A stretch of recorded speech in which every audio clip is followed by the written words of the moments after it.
Oh shit, we're back. Yeah, we're back. Apostate Radio, baby. Apostate Radio. Apostate Radio. We are back. And gee, Monetti, what a week. What a week. I've often made the joke about how, that joke that Stephen A. Smith makes about the Dallas Cowboys. Have you ever heard that one? Nino? I don't know. Maybe. What do you say? Where he refers to the Dallas Cowboys. He says they're an accident waiting to happen, but he says what can go wrong will go wrong. And that seems to have been this week for so many different reasons. Hello, everybody. Good evening. We're back. Thank you for joining us. We're a little bit late. Welcome to Apostate Radio. We've already got the Rumble peeps are already showing up. Monkey Trump 24. Sup, peeps? What's good, brother? How you doing, man? Good to see you. We are. It's gonna be that kind of a show, folks. Things have been taking place even as I was doing show prep earlier today. Like things just kept happening and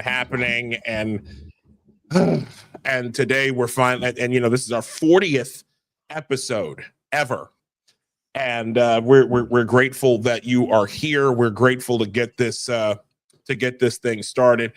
Before we begin, because we've got a pretty big guest, before we begin, you can follow us, of course, individually at Isaiah L. Carter and at Nino Chavez X. Also, show page, Apostate Radio NY. You can get us there for any of our show updates, things that we've got going on. And then, of course, if you want to support us financially, there is buymeacoffee.com/apostate radio.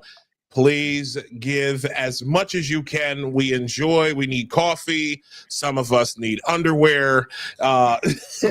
It's just that kind of thing. Can't keep on losing eggs out of my nest, man. I need new drawers. So please help this mother bird. Yes, indeed. Yes. Also, if you want, we also have a merch that's available, t-shirts, polos, all that good stuff at realtimeinc.com/collection/apostate radio. Shout to my brother Joshua. That's his company. He and his wife's company. Great shirts, great stuff there. Man, let's get down to business. Oh, first off, wait a minute, before I begin, because I haven't even done proper introductions of ourselves yet. How you feeling, Nino? You good, bro? Yeah, man. A lot of snow shoveling today. So I was busy doing that. And it keeps on coming. So, hey, no, great. I've been pretty good. And I'm kind of shocked about what's going on in the world, but I guess I shouldn't be. So we'll talk about all that. How you been? Yeah. You know what? I've by the grace of God, I'm here. By the grace of God, I'm here. it's been a very busy week for me. Lots of stuff going on. Got a pretty big pop from Chamath Palapitya of the podcast. We gotta talk about that. Yeah, he actually gave us he gave me a quote post, and I'm really appreciative of that. Chamath, I thank you. I want to just take a brief minute, real quick. Thank you for that. I appreciate that. 10,000 new followers in 48 hours. I appreciate you. Love what you guys are doing over there at the All In Pod. You're more than welcome to stop by anytime. So yeah, that's the all in bump right there, man. Chamath, man. Yeah. Any of you guys, any of the besties, please be happy. We'd happy to have you guys. You guys have a great podcast. I've been listening to them for several months now. And very, very good for economic stuff. Very good for kind of insider baseball and politics. Because I know one of them, I forgot his name. One of them is I think kind of like a Trump advisor, actually. Yeah, I can't remember which one. I can't remember which one. His name is slipping me right now. When I hear it, I'm going to be pissed. But yeah, anyways, and they, these are VC guys, if I'm not mistaken. They know how business works. They know how. So great source for that kind of stuff. Yeah, absolutely. I'll have to do a. I'll check in more with their stuff. But those guys are really plugged in. Oh yeah. And our hater says that Isaiah really wants a 40 after this fucking week. You have the damn right. Who doesn't? That's what, right. Wait, no, Master Shake is not our hater, man. Master Shake's one of our lovers, bro. Master Shake's an undercover fan, bro. He's a stan. I guess so. Master Shake, you're a stan, bro. Come on, you're here every weekend, bro. And that's not. There's no shame in being an Apostate Radio stan. So none at all. Wear that. Buy the polo. Buy the goddamn polo. Exactly. All right, let's get our guest in here. Let's do it. We've had so much going on this week, but there is a lady who we are blessed to have on today. She is the author of the book Drawing Lines: Why Conservatives Must Begin to Battle Fiercely in the Battle of Ideas. This is necessary stuff given what's been happening today and this week. Have my attention. Yeah. She is a commentator, and we will give her the chance to introduce herself to you lovely people. Ladies and gentlemen, the amazing Kira Davis. How are you? Hello, Hi, Nino, Isaiah. Thank you for inviting me today. Happy New Year. Thank you. Happy New Year to you as well. We appreciate it.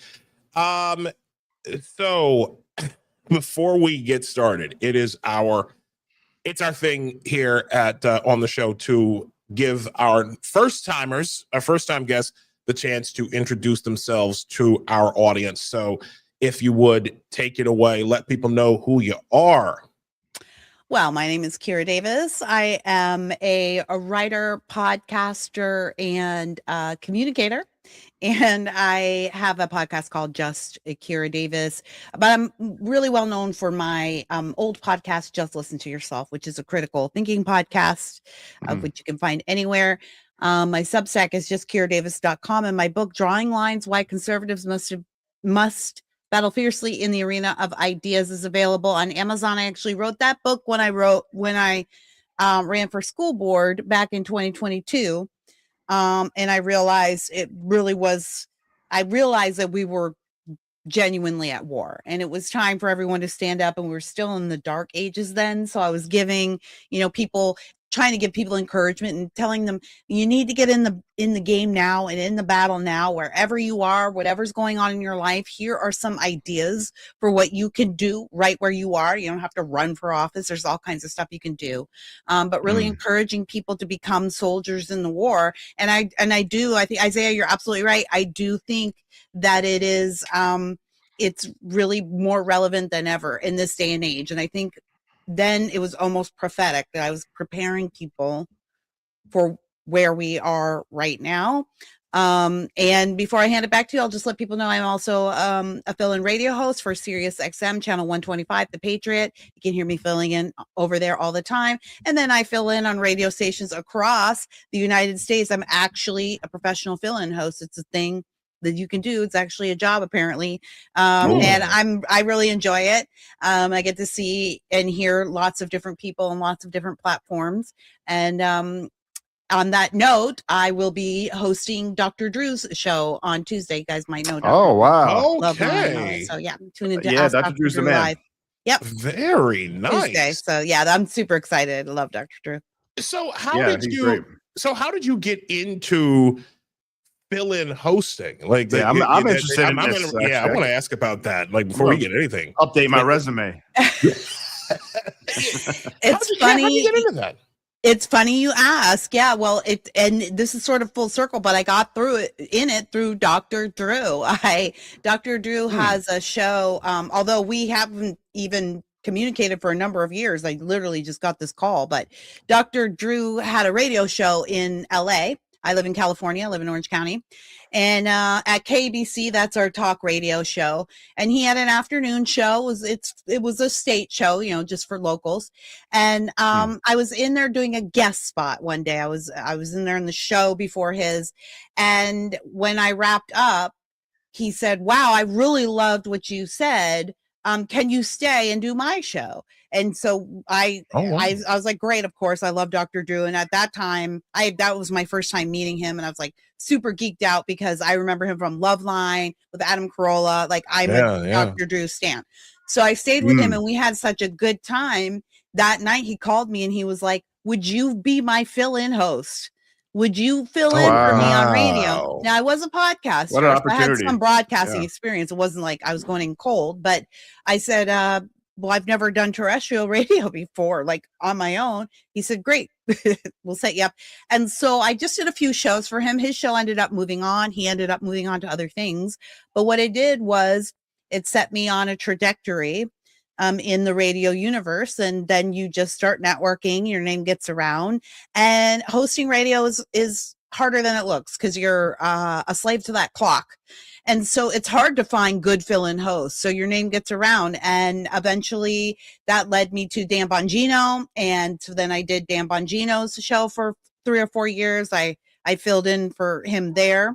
And then, of course, he went to the DOJ and his show ended. He's actually endorsed. His name is on the front of my book. He actually endorsed my book. Oh, wow. And then I just signed with Sirius, but I still do contract work around the country at local radio stations. I fill in for a guy in Indiana sometimes. Like, yeah, it's a thing. Oh wow, that is. I have to say that's quite. That's quite a story. I never knew it was that easy. That's actually. It's not that easy. Well, I don't know how you do it. Like, I honestly don't know how you do it. Like when you were asking me, you know, how do you do it? That's what I was asking people as I was getting on radio. Like, well, how do I get a show? And you see, I still don't have my own show. You know, like how do I get a show? How do I do this? And it was very nebulous. All of the response I got back was sort of like, you know what it is, guys? It's the same. It's basically the same principle applies to your podcasting. It's all networking. It's all networking. It's just getting out there, hustling, getting yourself in the places and spaces where people are. And when people get to know you and trust you, because guest hosting, somebody's asking you to take care of their audience. So they have to trust you that the audience is going to be there and not be pissed off when they get back. So exactly. Right. That's good. Yeah. Anyway, sorry that's quite for a responsibility. No. That's great. You guys invited me here. You get what you get. Absolutely. No, we want listen, this is now I know what Dr. Drew sees in you. Exactly. Look, this is the one time. This is the one time where I'll say you can bring your whole self to our show. Okay. All no, right. no, that was very. What you wish that was for. very Careful what you wish for. well, you know how the weirdos, the leftists like to say, well, they started this whole, bring your whole self to work. Yeah. That we definitely do that, Isaiah. I think we bring our whole selves to work every. I mean, well, every Sunday night. Every Sunday night. Yeah. People should be glad they can only see you guys from the waist up. Well, because they really bring their whole selves. That's true. That's true. I think you have a point here. There's one. Oh man, there's one guy I'm gonna try to pull up later. You talk about Meal Team 6. They are not bringing their best in Minnesota. They are bringing their best. But anyways, but let's talk about that. Yeah, let's talk about it. G. Monetti. We're gonna get into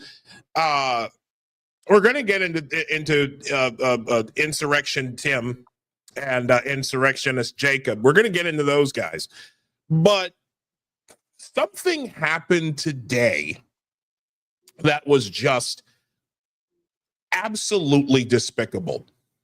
And like I really had to kind of take a deep breath before I got into this, and to answer Johnny's question. He says, love you guys, chatted with y'all back in the day when Mamdani won. He is watching the Bears game as well, but he's checking in. He asked if did y'all see that church get ransacked by Donnelly? We are just about to get into that right now. Take a look at this. This is from End Wokeness, that account. And breaking, anti-ICE mob storms a church in St. Paul, Minnesota, and actually shut the service down. I'm going to bring this up to the full, and we'll react on the other side. Renee good! Renee good! Renee good! Renee good! Renee good! Hands up! Don't shoot! Don't shoot! Don't shoot! Don't shoot! This is wicked. Don't shoot! Don't shoot! Shame on you! Shame on you! Shame on you! This is the house of God, and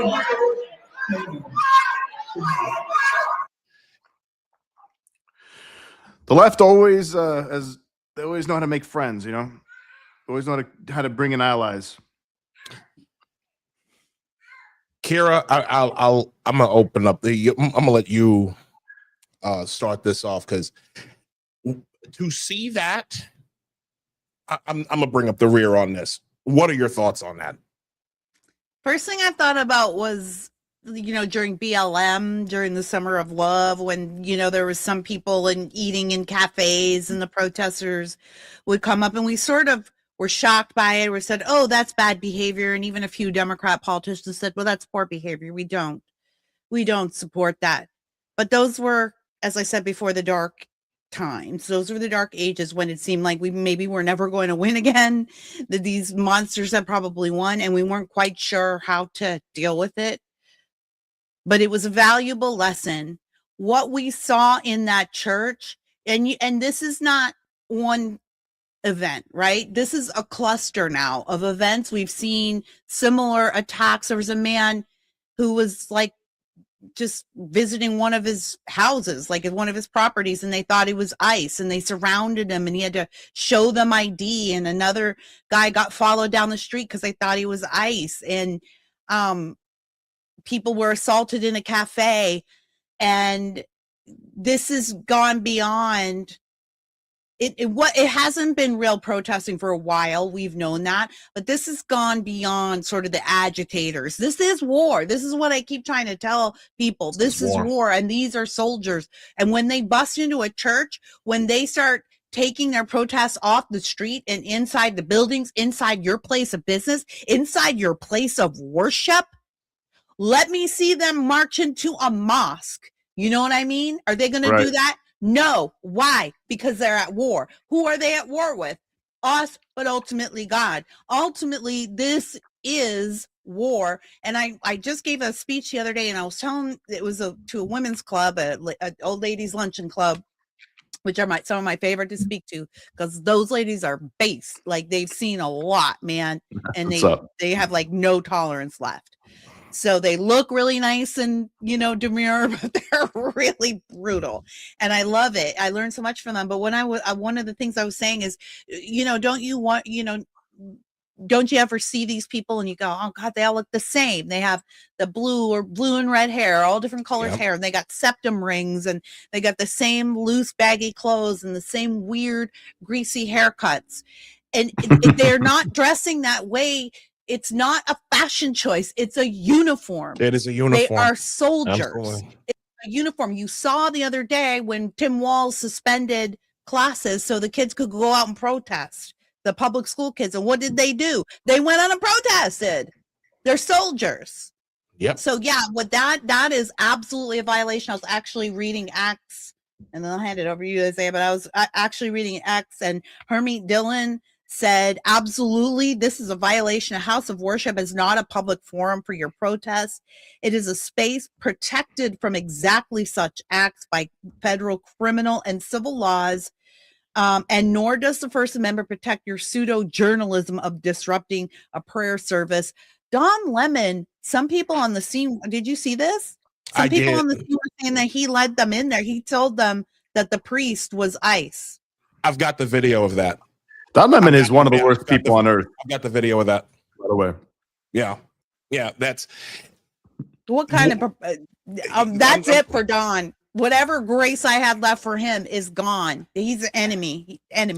Nino, go ahead, brother. I'm gonna bring up the rear on this one. Yeah. No, I know you got some clips. He's Don Lemon is maybe not one of the worst people on earth, but certainly one of the biggest cringeworthy numbskulls on earth for sure.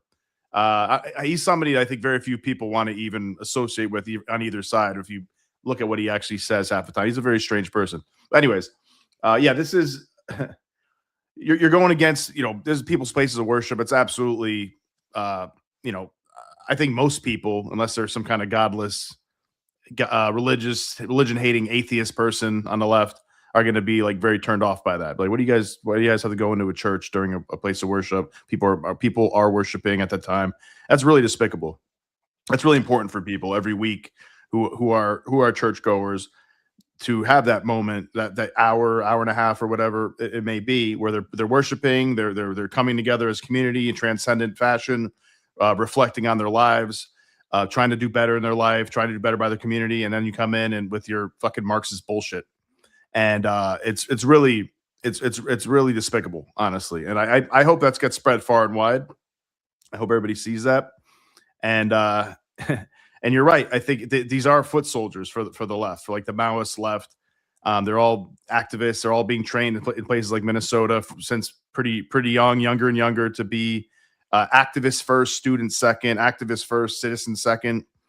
And that's that's a huge problem. To Kira's point earlier with what things she was saying, that some of the title of her book, this is where we are dealing with a movement that is going to. It is deteriorating our country. It's deteriorating the West, and it's continuously going to be making us weaker, more divided, hate each other more, make us vulnerable to our enemies, foreign and domestic. It's like this is serious. I try to tell this to everybody I know. A lot of people think I'm crazy or something, but this is a fact. That's just how it goes. Look what happened in Europe. Look what's going on in Europe right now. Yeah. The one thing that I kept thinking to myself is, because this is one of the things, like when you study this stuff as intensely as I do, and I know many of us that do, you just see this stuff and you know exactly what you're looking at. I didn't see a protest there.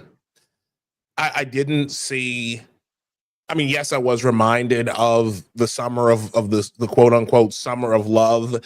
And I even have a clip of Jacob Frey admitting that you're basically calling, the events, like the people who are going berserk, all of these Maoist agitators and everything that they're doing. He did call it this. The acts were out of love, Sure. But I want to say this. Getting screamed at dinner. Getting screamed at dinner. This is, ladies and gentlemen, I am going to echo Kira for a second. We are at war. We are at war. There is no other way to describe this. We are at war. These people, this is what you are looking at, is what people like James Lindsay have described as Maoism with American characteristics. When you see people going into churches, when you see communist berserkers screaming slogans and accusing the pastor of being ICE, you know right then and there that we are at war. These people are coming for everything that we hold dear. They are destroying everything, just like Mao's Red Guards destroyed. They came for the four olds. These people are coming for everything. Do not misunderstand where we are, ladies and gentlemen. Please don't. This could have gone so badly and listen, I'm gonna say this too. Next time. Right, and it will, yeah. Because please understand, and we've talked about this before, eventually. And yeah, it could go bad for a parishioner or for somebody, in one of these in another church or whatever. And yes, I'm not even going to make the whole mosque a comparison, because we both know they're joined at the hip. This is the Red-Green Alliance for the 21st century. We know this. Yep. This is going to go bad for one of you, leftists. This is going to go bad for one of you, because I'm telling you right now, somebody is going to do something that they're going to be asking the Lord for a lot of forgiveness for if you come into there and if you come into the house of God with that foolishness. I'm not saying that, condoning it. It's an inevitability, because you cannot bring that kind of noise. You cannot do that kind of stuff without something happening to you. And they want that, man. Look, they want that. Or the people organizing it do, or the people supporting it. They want these, like, what's her name? Renee Good. Is that her name? Nicole Renee Good? I don't know. She has like 3 names. I don't know. Was it Renee Good? That they want those moments. they want those George Floyd moments. They want that so they can you know. But guys, think about this. Justify all the attacks on everything and destruction and looting and all of that. Think about how connected everything is. This is something I've been thinking about maybe since inauguration week, but. Think about how connected because you say, Isaiah, you say, okay, at some point they're going to walk into the wrong church, right? They're going to walk into the wrong cafe, and somebody's going to be strapped who's just tired of this. But think about what we've been doing with the cities for the last 50 to 70 years. They've been stripped of all of their autonomy. They become welfare havens. They become gun-free zones. All of our cities are gun-free zones.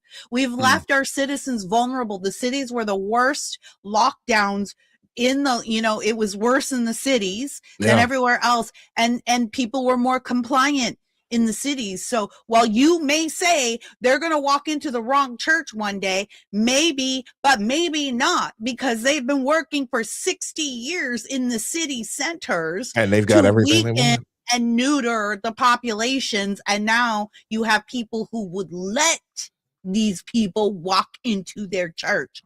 Because if I was back home in Gary, Indiana, no, a group of people walking into church. No, there would be a whole bunch of men who made sure they walked their asses all the way back out. So already that's a compliant population. You see what I mean? It's all working together to create this perfect storm.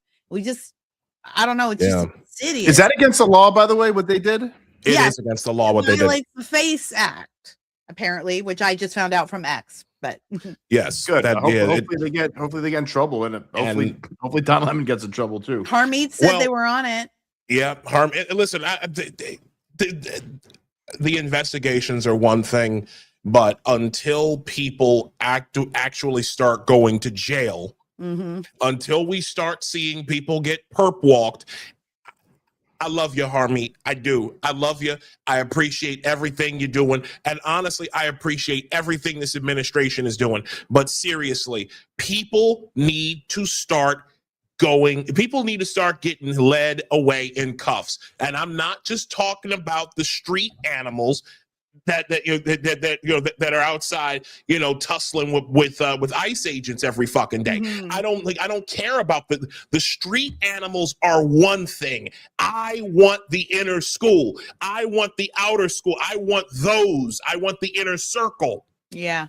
I want some names. Funding. I want the names. I want Bruce Wayne. If Bruce Wayne is out there, I want you to do the exact same thing you did with who's seen The Dark Knight? I did. What you did with that Chinese guy, Batman, and snatching that guy up from Shanghai, I want you to do that to Neville Roy Singham, okay? I want that guy. I want George Soros. I want Alex Soros. I am tired of those guys gotta go. The financiers of this movement have got to go. Yeah, I've had enough of this. And I think they need to give us something that's, because they have been making arrests, but like you say, it's the lower. I want to see, like I'm in California, I want to see Gavin Newsom in handcuffs. I know that there's fraud and worse here in this state, you know, especially being a border state. I want to see that. And I think they need to do it before midterms, because I don't think the base is going to come out. No, if they don't, the base needs some blood, you know, as crude as that sounds. I think it's time that we need some blood. We need some heads on pikes. We do. And not, and Kira does not mean that literally, you guys, by the way. She's not calling for anybody to get killed. I know. I guess we have to qualify. I'm Gen X and I don't qualify myself, and I still refuse to. I will not play this game. That's a Chinese game. That's a Chinese game, right? Because we got to do that for all the YouTubes, and we got to soften everything, and we can't. You know, we got to say we unalived ourselves instead of what it really is. And I think it's insidious language control. But it's your show. No. I just want to. I didn't mean it, but I don't. Of course. And Kira, I'm not. Believe me, I'm not offended or anything like that. So I didn't think you were. I just want to make that known, because, you know, in case anybody tries to clip you out of context or something. But yes, I mean, I hope people happens. Yeah, and I know everybody's. You know, I think everybody's smart enough and mature enough to understand metaphors. But I feel like on our side of the fence, yes. Well, indeed. I mean, listen, and to this point, I look at it this way: we are dealing with, like, overall, before we move on to Tim Walz, because wait. I want to actually show y'all, because, ladies and gentlemen, the left, if there's one thing that I want people to understand, it is this: we are dealing with some of the most emotionally immature people on the planet. We are dealing with people who live in an alternate reality. Here is a clip of Don Lemon actually providing commentary while the fucker was in this church. Okay? This is him right here. Based Truther, the account. Disgraced former CNN host Don Lemon was live at the scene harassing pastors and parishioners. Lemon refused to leave after a pastor asked him to exit the building. And here we go. Just listen. Ladies and gentlemen, I want you to listen very, very closely to what this man is saying. Okay? Listen. So, I don't think they know what to do. I'm sure they probably call the local authorities right now, and they'll show up in a bit. But so far, no one has been hurt. People are just really angry and upset. And members of the church are trying to get them to calm down. But this is the beginning of what's going to happen here. When you violate people's due process, when you pull people off the street, you start dragging them and hurting them and not abiding by the Constitution. When you start doing all of that, people get upset and angry. And if you remember what the Civil Rights Movement was about, the Civil Rights Movement was about these very kinds of protests. And for some reason, in our modern era, people think that in order to have protests, you got to be. Yeah, I'm going to end it right there. This guy, I want y'all to, ladies and gentlemen, what you need to understand was gaslighting. That was gaslighting. 110%. That was disgusting. What you were listening to was soft-voiced, earnest-sounding gaslighting. The civil rights era, basically, matter of fact, hold on. A Rumble user, Lisa 0818 said, so he basically said they're going to start doing more of this. Yeah. You know what? Do it. Yeah. Do it. Keep that. This is a great strategy. Keep on interfering with people's places of worship. See what happens, man.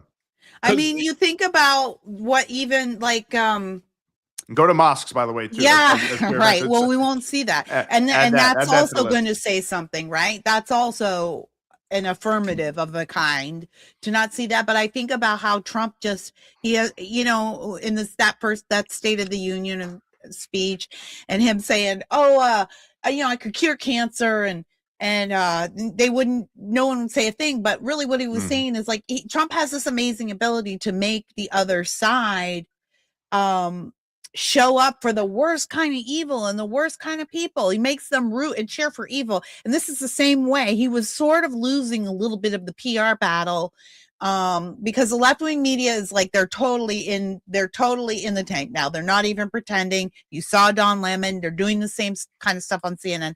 They're totally in the tank, and they were winning a little bit of that information war. And that makes it worrisome for if Trump wants to declare martial law or something like that. But basically what's happening is they're showing the whole world. They're showing regular people who they are. And eventually they're going to lose that PR war by being like this, because even the people on their side, I was watching an interview with one of the guys that was in the cafe that they invaded the other day. And he said, the crazy thing is, I'm on their side. I'm on the side of anti-ICE. Right. Like, I'm anti-ICE. And by the time they let us leave, because they wouldn't let them leave, by the time they let us leave, I started thinking maybe the ICE guys have something, What happened with that really again? What happened with this story? It was in a cafe in Minnesota, in Minneapolis, and people and anti-ICE protesters went in there, and because they had heard, okay, so someone dropped them that there was that ICE was staging there, and it was just a bunch of people drinking coffee, but they wouldn't let them leave in there, and they wouldn't let them leave, and they made them like declare their allegiance or whatever. That's some more Maoist bullshit, man. I can find that video too. It was crazy. Like they're in what that is. And there are. In the last couple of hours, I've seen video, and I will pull it up when we get a chance. I have seen video of any masculine appearing white male walking around in Minneapolis or St. Paul, being harassed because some Maoist up there thinks that they're ICE. How long till he gets stabbed or shot or knocked over the head? You know what I mean? Exactly. In fact, there's a video of a guy getting the shit beat out of him because, again, people just figure. But think of this for a second, folks. If they automatically assume these are some of the most judgmental pieces of human excrement imaginable, they figure if you're a masculine appearing white male, they immediately go to jump you. They immediately think you're working for ICE. Think of how much of a racist mind, race and sex profiling. By the way. Yeah. Well, did you guys see that video? I saw it was ICE in Minneapolis. Somebody posted it on X today, and somebody was trailing them and blowing whistles for the people working in the neighborhood to tell them that was ICE. And the ICE officer came up to the car door and said, what you're doing is extremely racist. We're actually here to arrest a pedophile, and you're assuming that these people working out here are illegal, and most of them are probably legal. That's really racist of you to assume that it's illegals working out here. We know who we're going to get, and it's not any of these people, you racist. Yeah, I saw that. I saw that. I'm actually looking for that. Looking for that now. It's like, you know what? It's probably in my bookmarks. I mean, matter of fact, here's something that I want to share with you. So Lemon actually interviewed the pastor. Well, Willow held him hostage, rather. How it turned out. What a clown ass dude, man. Yes. American AF, I am non-patriot. Don Lemon is now storming churches and harassing pastors, deporting criminal illegal aliens. And here we go. What do you think of this? I mean, this is unacceptable. It's shameful. Hold it. He's asking the pastor of the church whose mob, this is the guy, ladies and gentlemen. Don Lemon led the mob in there. He led them in there. What do you think of this invasion that I started, Pastor? Yeah, creates news so he can report on it. He's so disgusting. He is such a clown. This is you create the problem and now you're reporting on it. You're a piece of shit, Don Lemon. You're a piece of shit. It's shameful to interrupt a public gathering of Christians in worship. So, but there were folks who I have to take care of no buts, bro. Listen, we live there's a constitution in the First Amendment to freedom of speech and freedom to assemble and protest. We're here to worship. Lord. We're here to worship Jesus because that's the hope of these cities. That's the hope of the world is Jesus Christ. I want to be very respectful. Please don't push me, though. We're here to worship Jesus. Gaslighting. That's why we're here. Okay, that's why we're here.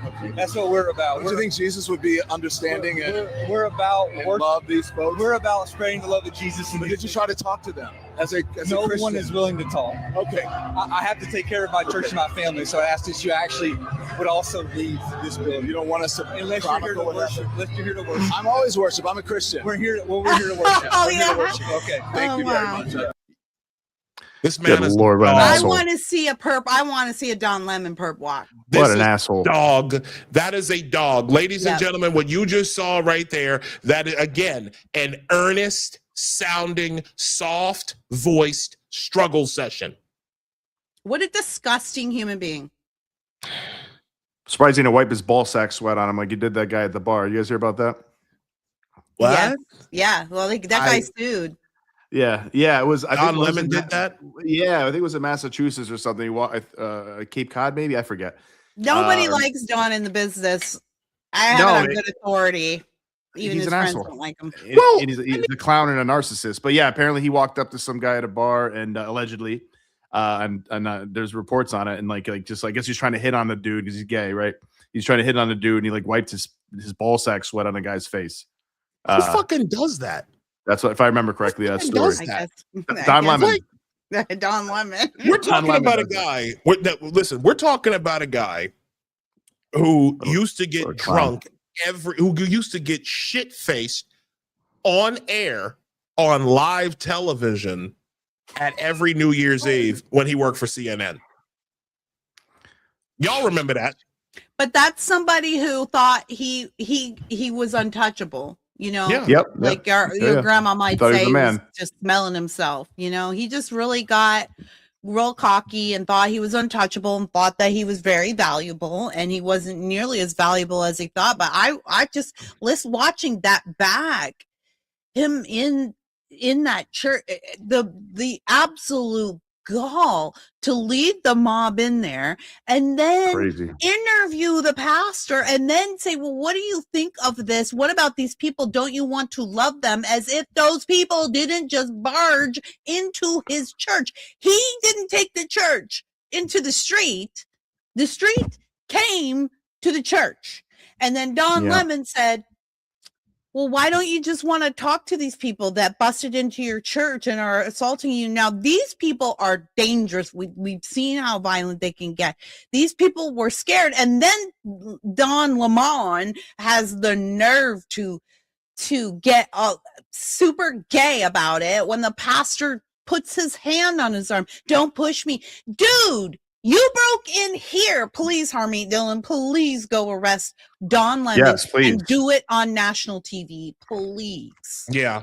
It is gaslighting. As I say, it's like, you know, these people again, like, you know, that group of people probably have 1 hour a week to dedicate to going to church, getting some spiritual community with people and inspiration, and you're in there ruining it. This isn't how you do it. You can talk to the pastor afterwards and be like, hey, can we set up a dialogue with these protesters? We want to talk about, is this the most Christian way to go about it? What ICE agents are doing or whatever you want to talk about. That's how you do it. If you're decent people actually looking to have a good conversation with people, you don't barge in the middle of their mass. This is the only thing this guy does for a living is a pastor.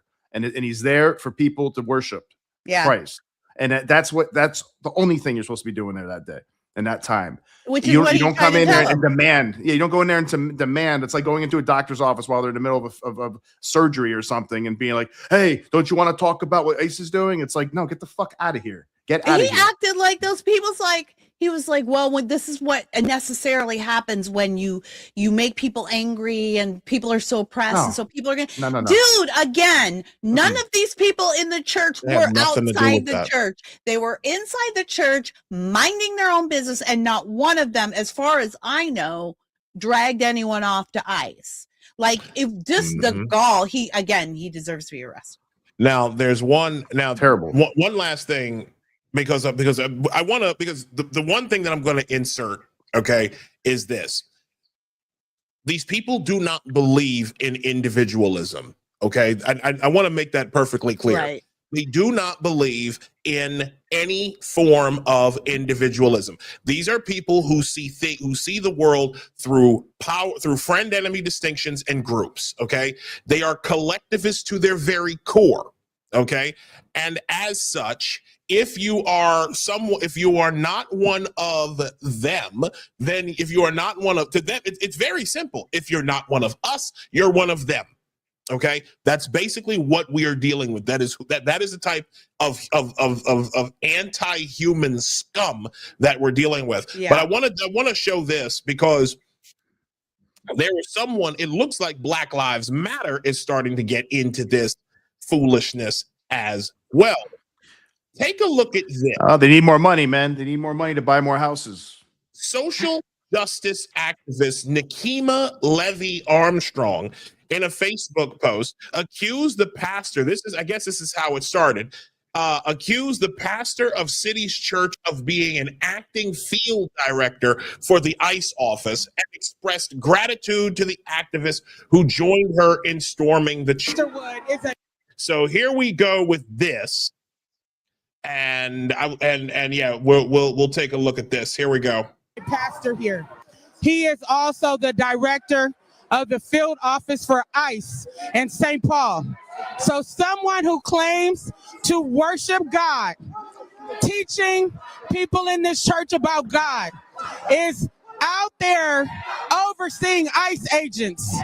Think about what we've experienced. The murder of Renee Good at the hands of ICE. A Venezuelan national shot by ICE. A 6-month-old baby who almost died as a result of ICE unleashing military-grade weapons on our community. How dare you claim to be a pastor of God and you are involved in evil? And there it is. There it is. This is again, psychological manipulation, emotional manipulation, communism. Again, folks, this is she's in a church. She's in a church, everybody. She's saying this in a church. That is the most sacred space that there is in America. It is not an accident they went into a church. We should take it very seriously. We should take it extremely seriously. She is in a church with a microphone. The one thing you have to, there's one other thing too, because nothing is sacred to these people. Nothing is sacred to them anymore. Yeah. And I want people to, and this ties into something else, and we'll get into Tim Walz in a second, but I think this actually matters a little bit more when it comes to driving this point home. Again, we are dealing with folks, collectivists. We are dealing with people who only see things through friend-enemy distinctions and power dynamics, meaning how can I take as much power for myself or for my clan and therefore and then establish my own and then establish my power to then take over everything else. Okay, the Democrats, let's talk about this for a second. The Democrat Party have been out of power on the federal level, on the executive level for exactly, well, coming up in 2 days, exactly 1 year. 1 year. They have not held power on the at the federal executive level, folks. 11 months, 363 days. I want to drive that home. They have not been out, they've only been out of power for 1 year. And what has been, and the reaction to not being in power has been psychotic.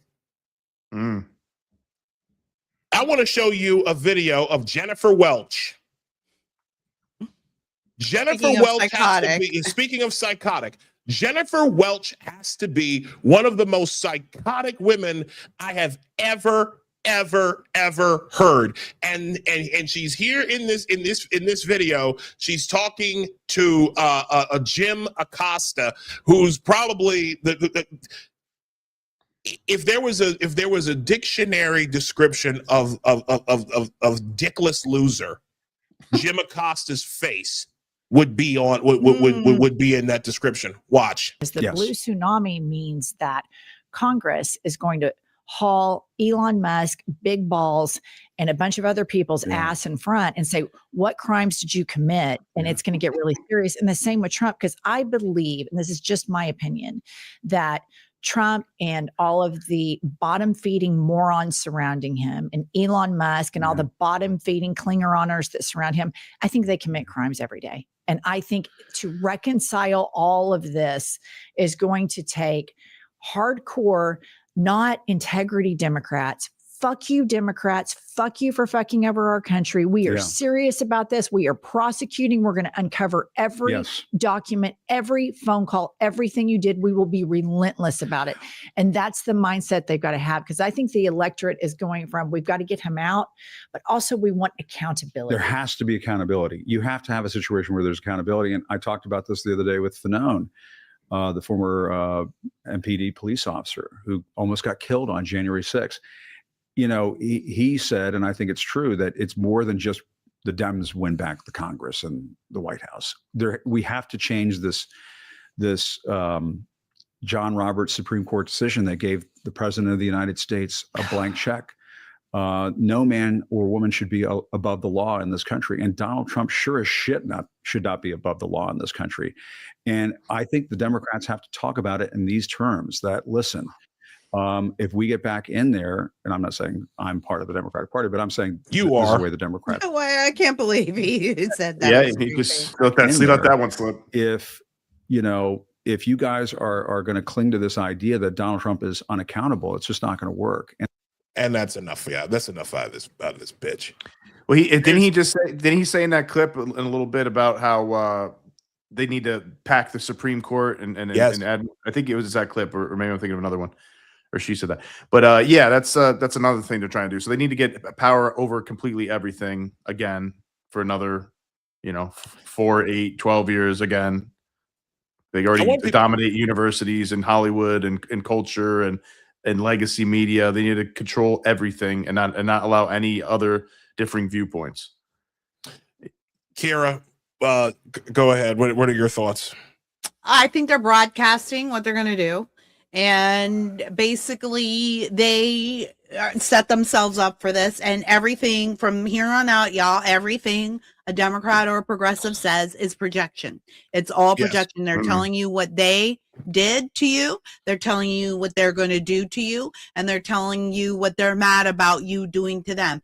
But, it's too late, and we had to go through hell to get here. But, God is good and works in mysterious ways. And the whole reason why it's not a blank check, but they think that there's this blank check, that's because of an Obama case during that went all the way to the Supreme Court. I can't think of the name of it now. Went all the way to the Supreme Court during the Obama administration because border states were trying to protect themselves from his open border policies, and he had to go to get the blank check from the Supreme Court to say, no, he can tell you to stop enforcing federal law.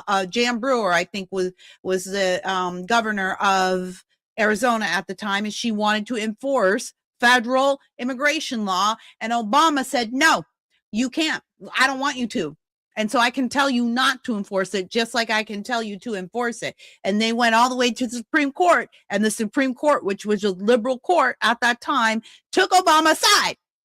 So they did it to themselves. They've done all of this to themselves. They beat us over the head with George Floyd. And a lot of us out here tried our best to find some common ground, to be like, okay, look, we're not in charge here, so we'll see how we can work with this mess. But we all learned our lesson from the summer of love in 2020. They taught us. So no, that's not going to fly either. We're not doing another George Floyd. Sorry, been there, done that, learned our lesson. Insurrection, we damn well know what an insurrection looks like now because y'all educated us. When J6 came around and we had to go do our own research and start looking at what's an insurrection, what's not an insurrection, what is the legal definition, what exactly did happen there, what exactly did the camera see? Okay, so we know insurrection now, y'all, and we know what it looks like, and we know how to put it down because you taught us. You told us your plan. You told us how to take care of an insurrection, And now we have all of the tools and the details. Everything that is happening right now, they did to themselves, and they can't stand it. So, A, you can take everything they say as whining and projection, and B, this is why you cannot let these people win again. They can't win again for a decade. We have to breed the silliness out of them. We're going to have to breed, and that's going to take a decade or more. So no, these people can't be allowed to win. They cannot be allowed to win, not even in the midterms. It's not a normal midterms. Get your head out of your ass. I know you hate Republicans. I know they never do the things you want them to do, blah, blah, blah. But we don't have time for that kind of nuance anymore. These people, Jennifer Welch just said it. And do you think she was just talking about the president? No, my friends, she was talking about you and your business. So Elon Musk, and you can go after Elon Musk, but don't go after my boy Big Balls, man. She mentioned Big Balls, right? Don't come for Big Balls. Don't come for Big Balls, Big bro. Balls. Listen, keep his name out your mouth. Where's Will Smith when we need him? You will get slapped. I mean, there is a joke about there is a joke in there somewhere about, big balls and mouths, but I am trying to be good on a Sunday night. Present. Okay, Isaiah, it's symbolic. They want to take out big balls because nobody in the Democrat Party has any balls anymore. Well, yeah, okay, all right, fair. But let me tell you this, right? Because this is disturbing. This is really disturbing.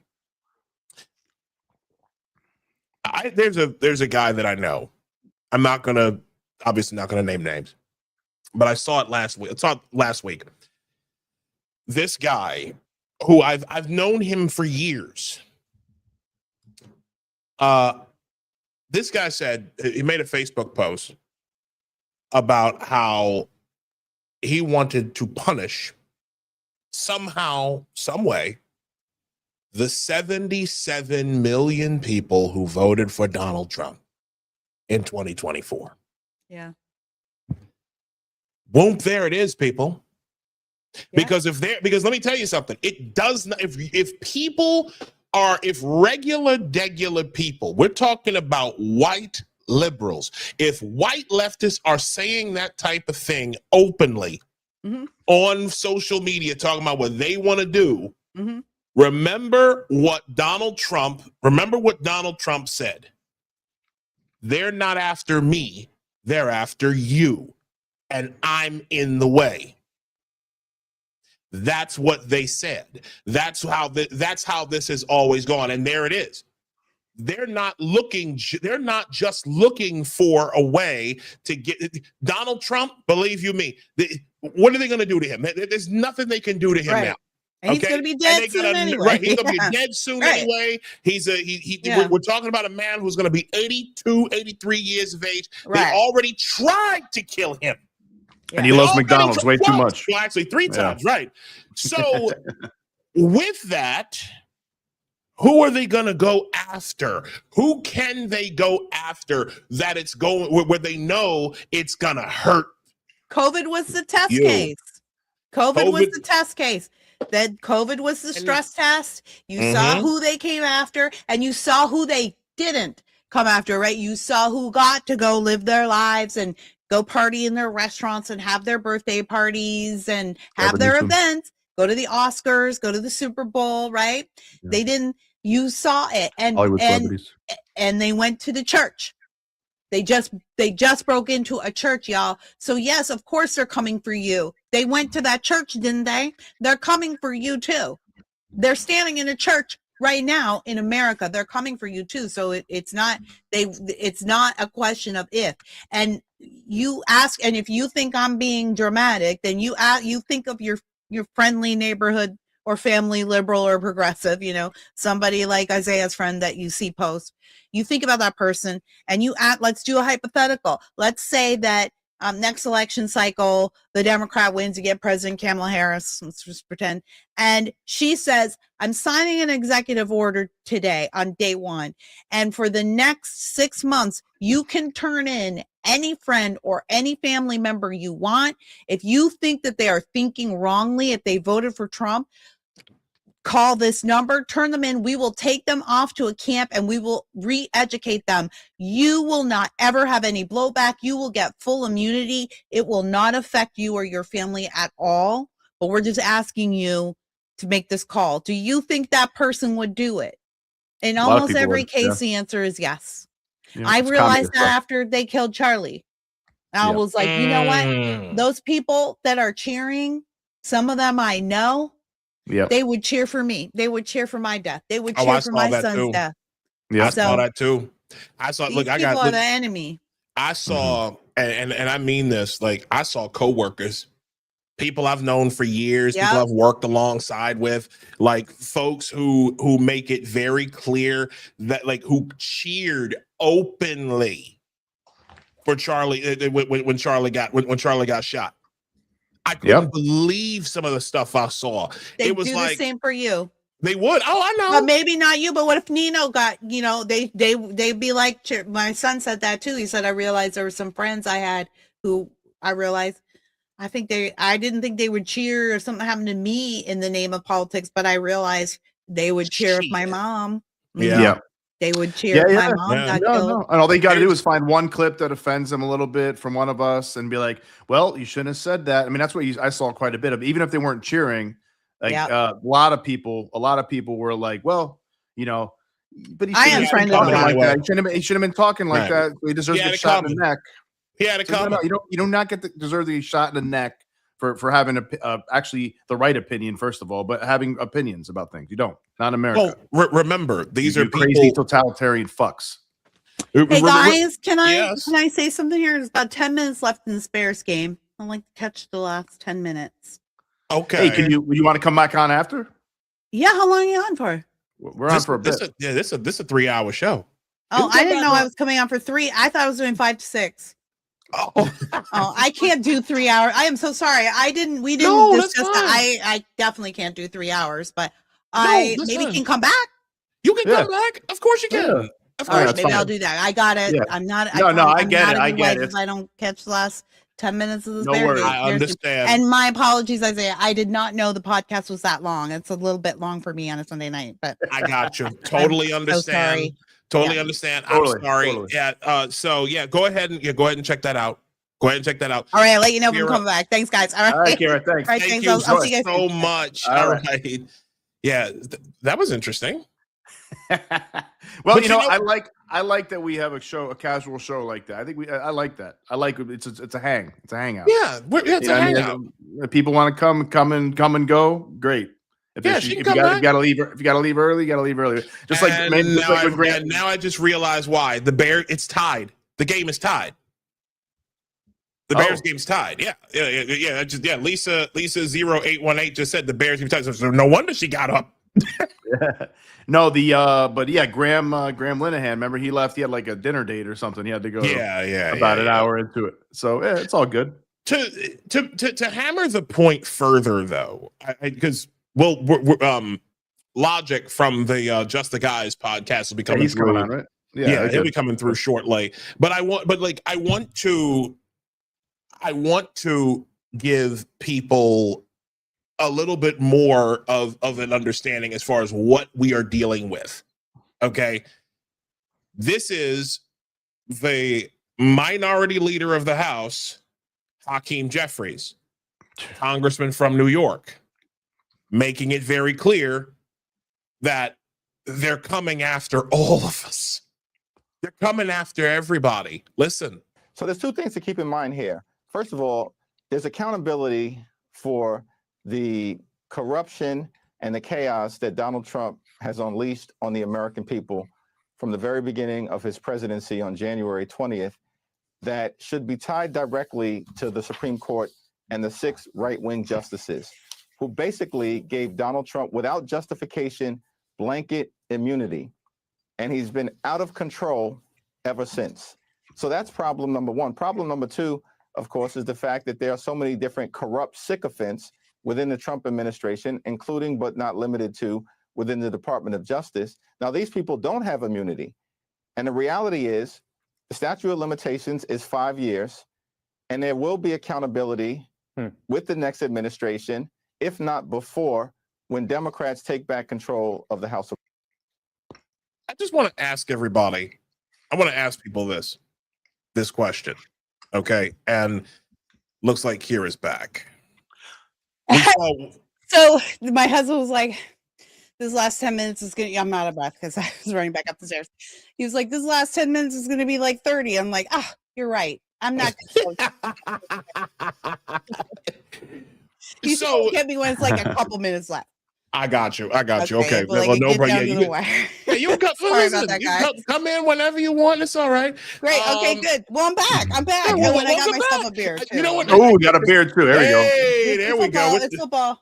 Wait. What kind of beer is that, though? It's kind of. I got to drink with whatever the boys are drinking. I got you. Good choice. Real quick. Well, so just real fast. Rhaegar Targaryen Prime, with Rufus from Final Fantasy VII's image, says back in 2016, my university philosophy department head wrote a letter that appeared in the local paper that can be paraphrased as, quote, never forget what those Republican voters did when they voted Trump. And this was way back in the first election. Yes, I was a philosophy major and took several classes from him. I was pretty shocked. Like I get that, man. I get that. Like these people. And here's what's I want to just let people on something. Trump derangement syndrome, that inexplicable hatred for Donald Trump. I know what that hatred is because I once felt it. I once felt it. Between 2016 up until about 2021, I felt that hatred. And then, I remember all of the craziness of 2020 and all of the psychological and mental trauma that I was dealing with. And I was dating a girl who worked in DEI. That was a fucking mess. The point is, we were under so much mental and emotional assault during 2020, and I remember thinking to myself at the height of my hatred of Trump, it was like, I just want something, anything to bring us back to normal. And it was that emotion that Democrats capitalized on. Just bring me back to normal. Isn't that interesting? I was going to ask you, Isaiah, I would love to just probe that a little bit more. Although I wasn't a huge Trump fan in the beginning, I definitely was not TDS, and I came to like him very quickly. But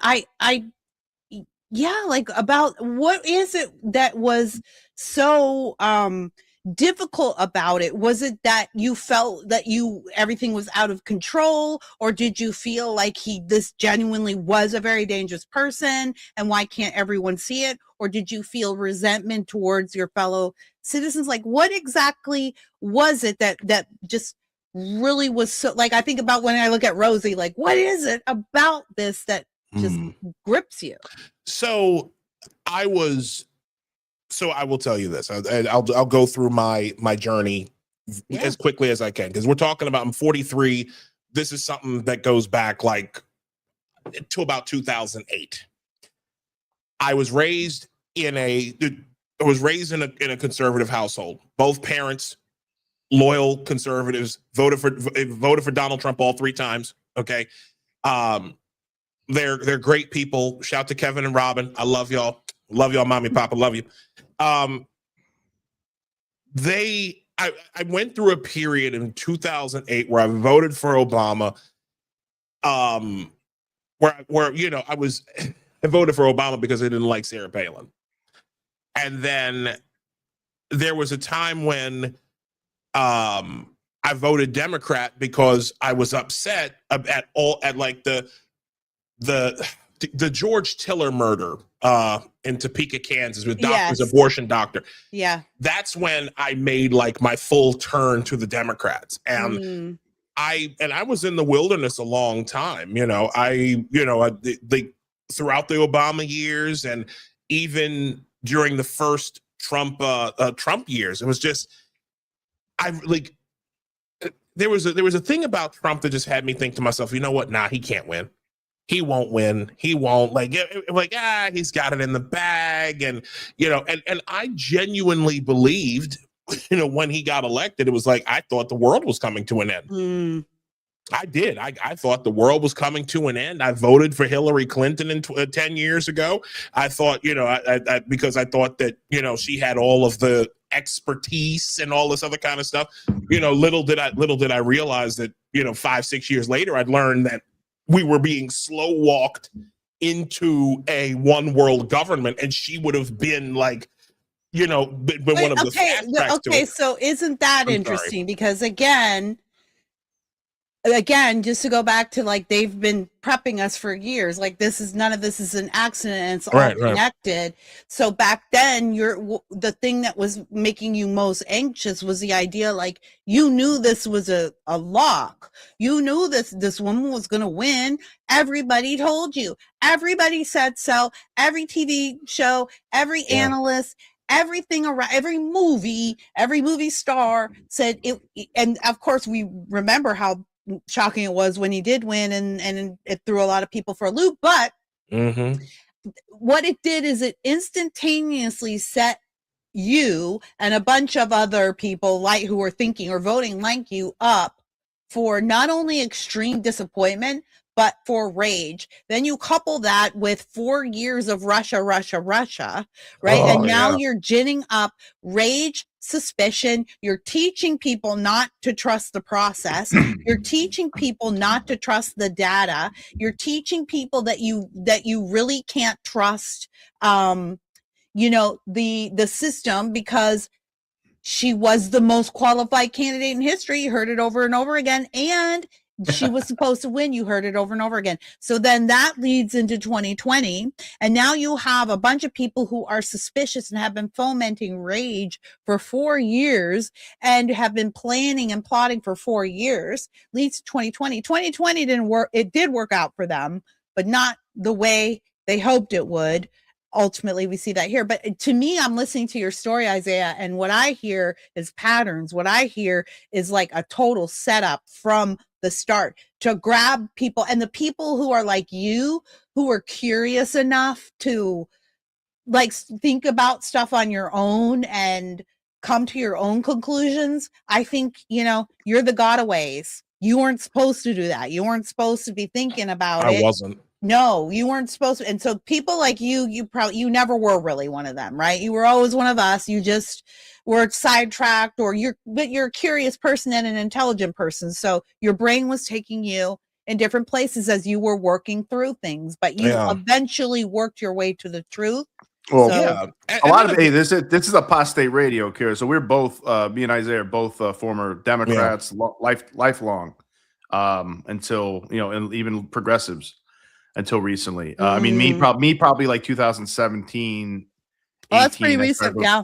I've always been anti-woke, though. That's one of the big wedges for me. And then I was just I can't take this anymore. I can't take the gender cult stuff, preying on children and pretending men are women and women are men. That's just absolutely bananas. It's not true. I couldn't take the CRT, super racism against white people and stuff. It's it just goes so overboard, right? It's obviously very hateful towards white people from a lot of these people, like the Mamdani administration people talking about how they're going to charge white people more, and home ownership is white supremacy, and we got to end whiteness. It's like, well, we don't mean white people. We mean, it's shut the fuck up. You know what you mean?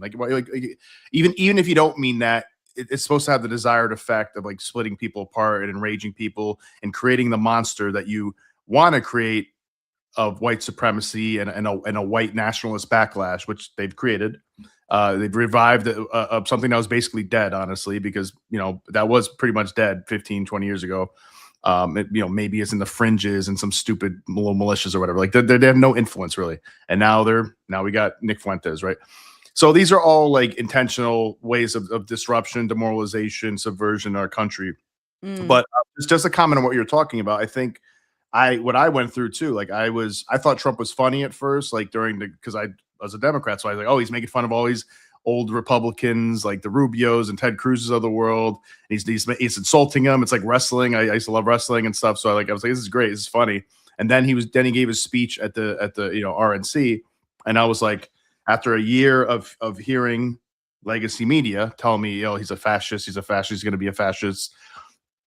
That speech kind of scared me because I'm like, oh man, he kind of does sound a little different now. He sounds serious. He sounds like a strong man a little bit. I kind of got a little scared. One thing you forgot to mention was fear is another thing they're pushing, right? So you mentioned hatred, you mentioned suspicion, which is similar related, but fear is another thing. He's a Russian asset. He's a fascist. He's a Russian pawn.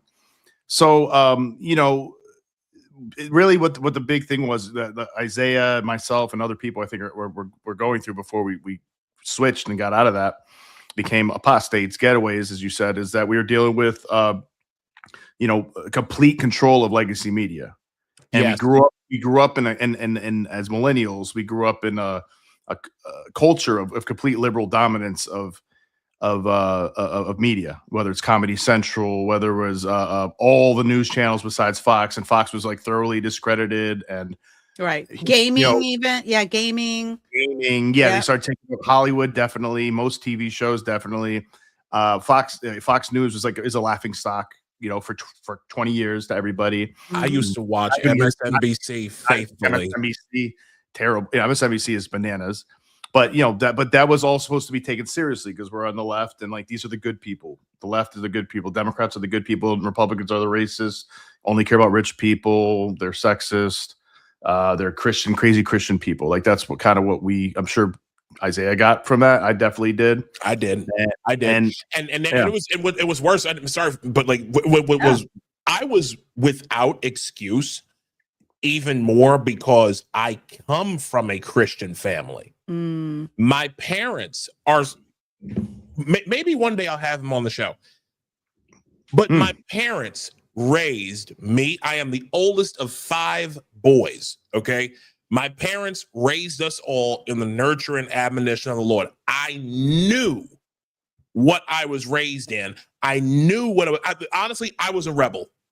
I was a rebel. I rebelled. I strayed from my raising, thinking that I was doing something good, thinking that that they their way of thinking is oppressive, it's wrong. And then what really kind of kicked me into a bit of a bit of an atheist phase was when my grandmother died in 2011. It was like, she was like the last grandparent I had left. And it was like, oh my God, my world's collapsing, and then I was dealing with, was starting to deal with some foolishness in my, in my second marriage. It was just everything was just collapsing all at once. And the one thing that I've learned over the years is that to be a leftist, to be what we would call, like a liberal, right? Which honestly, there's no such thing as liberals anymore. It's either like we are the liberals now, right? Because being a conservative, we're classical liberals, right? Real liberals, yeah.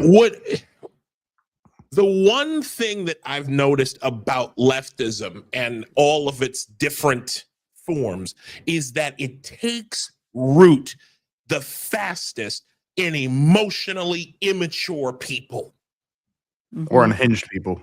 Unhinged, mentally ill, or emotionally immature people. And thoroughly indoctrinated people too, by the way, which is increasing number of people over the last 10 years, 15 years. I'm talking about like how it takes root.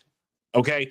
It takes root in people who are already not all the way there, which is how you end up with your street animals taking over churches. But when it comes to the emotionally immature, when it comes to people who think that they are doing the Lord's, when they think they're doing God's work by going into a church and denouncing it, like we're more Christian than you, right? That's what I'm talking about. The people who are doing this type of stuff for the emotional and for the vibes, for the kick that they get, for the revolutionary. Well, and think about what one of their main platforms is on the left: puberty blockers, trying to stunt growth, trying to I mean, Sterilized. they're trying to codify it. They're trying to make it the law to keep you incredible. And mutilation of kids too. Eventually, yeah. And think about how they try to keep your kid in school younger and younger. They want to get your kid younger and younger. Jordan Peterson wrote a really great, I read it as an essay. I think it was a chapter in one of his books, but he talks about the emotional immaturity of the left. And he talks about how you see, like, they have like the furry community, or like they're really big in anime, or like they do these things, like they have hug rooms or pillow rooms or safe spaces, right? These are, or the colors of their hair, or the lot of the tattoos and the clothing that they wear. It always seems so childish, immature, even the arguments they make. And he said that it is the result of an increasing, I mean, this is not definitive, but he said one of the reasons is it's an increasingly technological society. So kids are getting their parents are leaving their kids to screens, and then sending them to school where they learn on screens. Again, in childhood, you're supposed to use your imagination, right? That's when you were kids, you went out and you played cops and robbers, cowboys and Indians, or, you were out all day till the street lights came on, like whatever. You were using your imagination with your buddies. You're playing G.I. Joe, Barbies. You were using your imagination, but these kids have been robbed of childhood for many different reasons. The family's gone. We're on screens. Like, kids aren't allowed to play out. Kids aren't allowed to play outside as much anymore. They're not, and they're not living out their fantasy. They're not living out their imagination. So they get to adulthood, and then the reason why they look weird, they look so childish, and they wear childish clothes, and they say childish things, is because they're doing the work that people like you and I'm a little older than you guys, but like still you and I did in our youth, normal work, imagination work. They didn't get to do that. And then we took all the arts out of school, right? We took all of the artistic programs out. We removed critical thinking, and we changed the way that they think. So these people, you're right. They really are reliving they're reliving a childhood they weren't allowed. They're reparenting. Yeah. I mean, it's insane how, I'll never forget, and I'm gonna bring in real quick. I want my friend who just popped in here, a good friend of mine and part of the Metro Conservative Media crew. My friend, I've been on his show, the Just the Guys podcast, on several occasions. We actually jumped a communist a couple of months ago. That was a lot of fun. Ladies and gentlemen, Logic, what's going on, bro? What up? Man, what's up, Logic? Yeah, what's up? How you guys doing? We all right, man. Say hello. You jumped a communist? We did. We jumped a communist. Say, by the way, Logic, say hello to Kira. Hey, Kira. I might have to pop out for a few minutes to go catch the end of the Bears game. Come back and forth, Kira. Not yet. Not yet. Come back, brush your teeth before bed, and come back. Yeah, no, I'm just. What I'll do is I'll just like exit out, but I won't go anywhere. You're a Bears fan. You do what you got to do. We're a Bears household. We're a Bears household. We're chilling. Yeah, we're Bear household. I'm not necessarily a fan. I guess I'm a fair weather fan. If they're winning, I'm on board. Well, hold on a second. You said you're from Gary, Indiana, originally, right? Well, my husband is from Gary. Yeah. Okay, where are you originally from, though? Canada. Wow. Yeah. What part of Canada? That's something to talk about. Island on the East Coast. It's a little island about 7 miles off the East Coast. Have you ever heard of Anna Green Gables? Anna Green, yeah, of course. Yeah, that's where that is. So wait a minute. Wait. So you all the way in the Maritimes? Mm-hmm. Okay, so y'all don't have a CFL team, do you? No. Thought so. My husband's dad actually used to play for this. They're not Canadian, but he did play for the CFL when he was a young man. He played for the Winnipeg Blue Bombers because he played in Iowa. He was a Hawkeye, and young black man with a family in the 50s. He had to work, so and you couldn't go to the NFL at that time from college. You had to have your degree, but in Canada you could. So he went up there. I got you. That's incredible. No, it's so funny because I'm originally from Baltimore. Me and Logic are originally from Baltimore, and when right around like the early 90s, in that dark time between 1984 and 1996 before the Ravens came. Because from a bit of context, 1984, the Colts left and actually went to Indianapolis. Okay. And then in 1996, the original Browns moved to I do remember that. Moved to Baltimore. But in between that time, we actually had a CFL team. God bless you. We had a CFL team, and it was called the Baltimore Stallions. Yep. Well, the second year. Interesting. Isaiah, we got to let Kira get back to her. Yeah, go ahead. her I'm sorry. We in here reminiscing. I'm sorry. They're on commercial right now. Oh, they are. Okay. Oh, yeah, we're like 2-minute warning. Go ahead. We'll catch you when you come back. We'll catch you when you come back. Can I just hit pause? Like, do I have to like go back out and come back in? Well, I'll drop you down and then you can go. I'll drop me down. I'll be back. Okay. Good luck, Kira. That was crazy times though. Remember that, bro? So, I was a baby then, bro. I was born in '86. You're 39. Oh, damn. Okay. I thought you were around my age. Am I the oldest one in the group again? So I'm usually the youngest one in every group I'm in. And actually for a time, OG, my name, I used to think my name meant young. What? No. Yeah. My name, Giovanni. Oh, in okay. Italian it's young. Oh, really? Oh, okay. Yeah. Oh, wow. That's interesting. So, and then in Spanish, it's Hoban. Yeah. So it's similar. Hoban. Giovanni, Hoban. Yeah. It's similar words. Yeah, I'm like Nino said, I'm OG, man. I guess that's where I'm at now. No, I'm only like a year too younger than you, Isaiah. I'm just kidding. I'm messing around. Well, I know. But how old are you? Me, I'm like 41, almost 42. Yeah. I'll be 44 in June. So you acting like that's we're like a 50-year age gap or something, man. I mean, it's like no.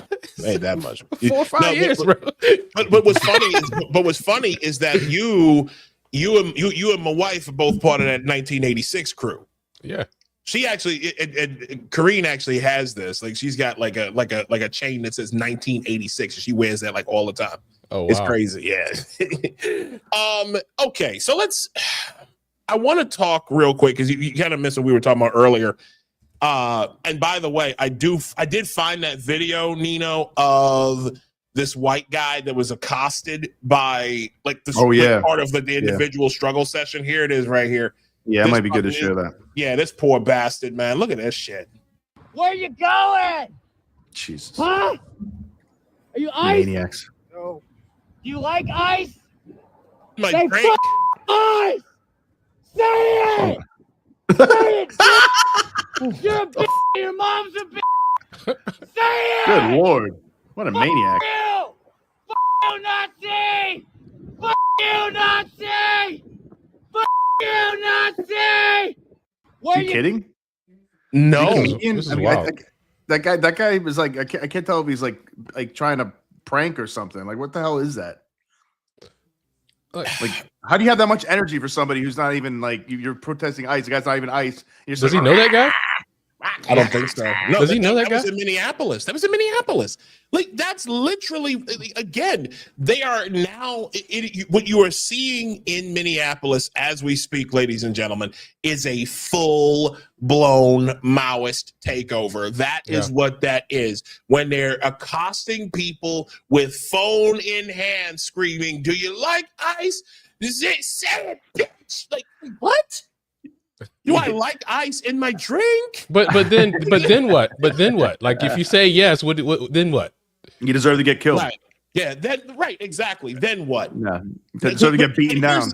Right. Or berated. And my thing is this. Do you think, just real quick, do you think they'd ever roll up on a black dude like this? Of course not. Someone like me or you, yes. They wouldn't roll up on me like that. Well, I mean, you got a public presence. They'll know. Like if you didn't have a profile, so that they knew who you were, right? Then no, they wouldn't do that. But if there's someone, this guy spews this on the internet, yeah, man, they roll up on you. He's a race traitor. Yeah. You know, I would play that up so much because the one thing is, they've never come, they come across people. The majority of the people that these street animals roll up on, they immediately get, because the people that they're very fucking non-confrontational, right? They've never come across somebody who would be like, yeah, I like ice. What else you want to know? They don't have the energy for that type of, they don't know what to do, because I'm telling you, they're just like fucking dogs. They're just like dogs. They don't know what to do. If you show a dog fear, they will keep going. Yeah. I'm dead serious. True. No, there's a lot of truth to that. Yeah. I saw it. I'll tell you a quick story. When somebody who was a protester, matter of fact, it was a year or two ago in Grand Central Terminal, and I guess one of the watermelon communists showed up a little early, okay, and started, and she actually, like, I think I laughed at her or something, and she rolled up on me with the camera talking about, you want to say what you said? You want to say what you said again? I said, yes. I would say, yes, you little communist. Like, your movement sucks. You want to roll it? You want to know something else? Like, bro, right up in their face, which is like, that's what it is. But that's what I'm telling you. They're nuts. These are street animals. Yep. That type of energy, again, when it comes to, People need to realize where we are, man. Go ahead. Like, tell me something. What are you seeing down there, in Maryland, bro? All right, so I did go to an anti-ICE protest. Yeah, last Sunday, a week ago. Was that last week? Yeah, I think that was last week. Yeah, how did it smell over there? Well, I think welcome in, Mark. We appreciate you. There were a few people there that I think were just legitimately just in the area. Bastard Deep, thank you. Yeah, they're just legitimately in the area, or just saw that this was going on. And now, mind you, this protest was shared by the local Democratic club of the county that I live in, which was kind of interesting. So, but they did have their factions of communists there, because when the person I was with, when we walked over just to kind of start interacting with the people, they said, "Oh, you're from Moms for Liberty. You're from Moms for Liberty." And they just started going off, man. It's just crazy. Like, they didn't want us over there at a certain point, but luckily I was able to talk to somebody. And we had a really good conversation. We put it on Just the Guys, the little interview that I did. But they really don't know anything. Like, if you watch that interview, it's like they were just told to show up, and they did. They're not aware of what ICE is really doing. And they just paid to be mad at something, and they recruit, some people that may be sympathetic, that may not really be aware of what's going on. Go, and don't they? I mean, and they get paid for some of that too. Yeah, right? I'm sure. I'm not sure if the ones out here are. Again, we're in a very friendly area. You know what I mean? Like, well, not necessarily the county that I'm in per se, but Maryland as a whole, it's a very relatively friendly area. So I call it a training ground. Because it's relatively safe here to be, a liberal. It's very safe here to be very progressive. So, it's just, I think it's more of a training ground than anything. Because we haven't really seen the outrage or the, even when the George Floyd thing happened, we weren't seeing like the whole, burning down streets and stuff like that here. And I was running for office that year too. And, we just didn't see it there. There was an attempt to, I will say that there was an attempt to, but the people here weren't really buying it per se. Oh, wow.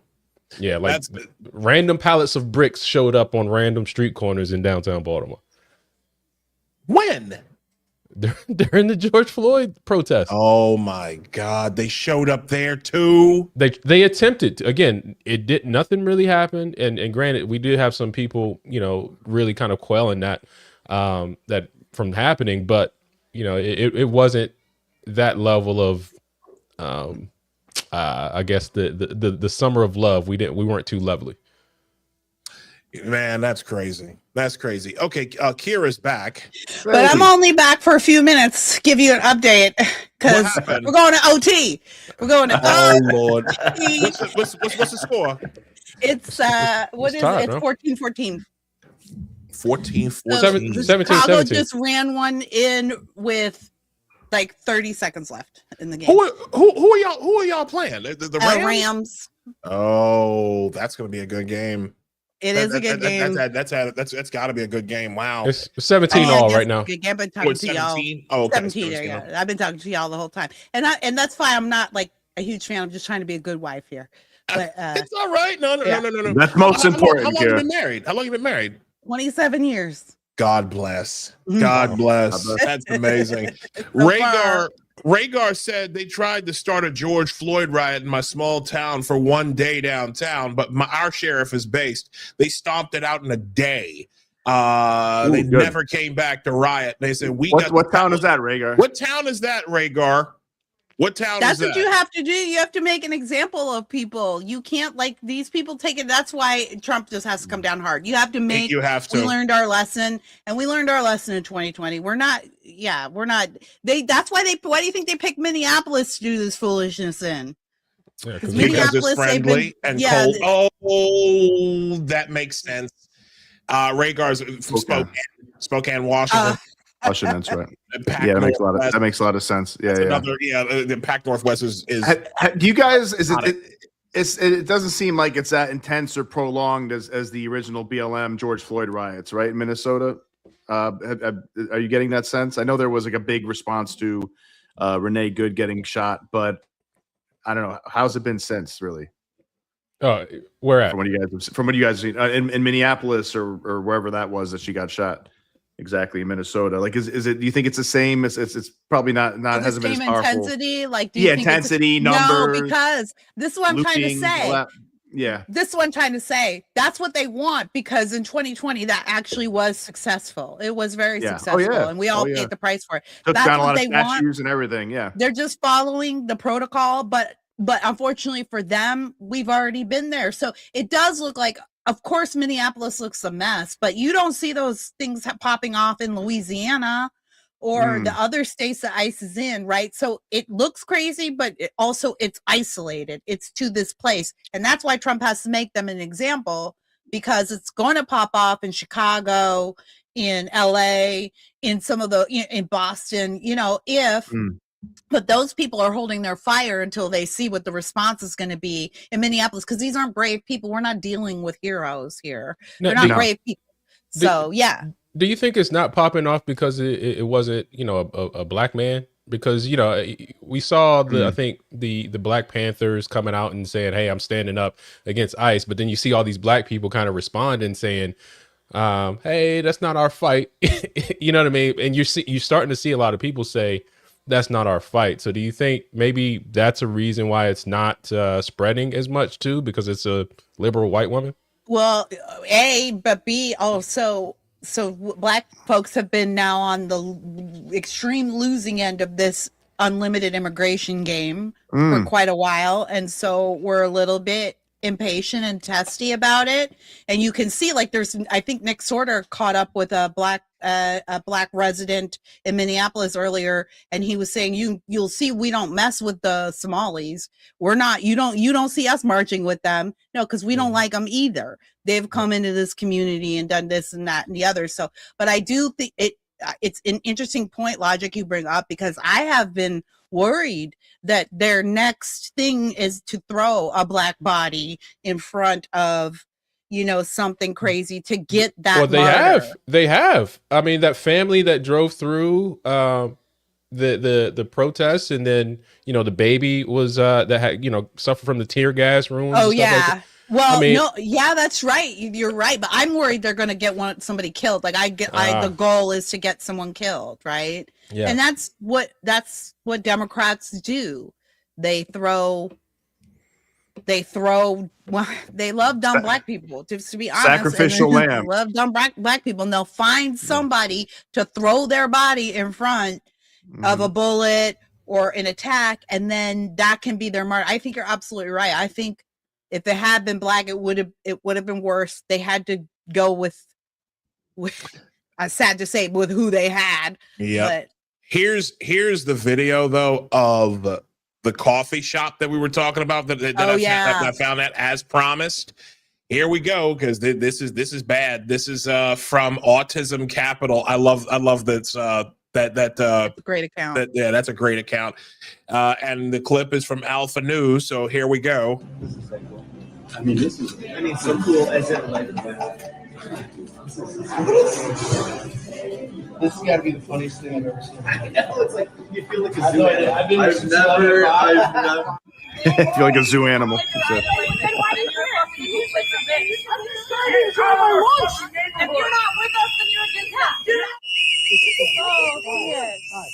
clear.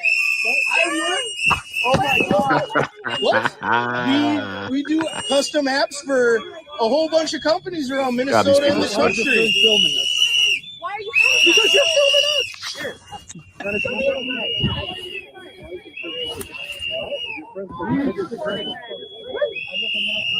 Look at that shit. That whistle is annoying as hell.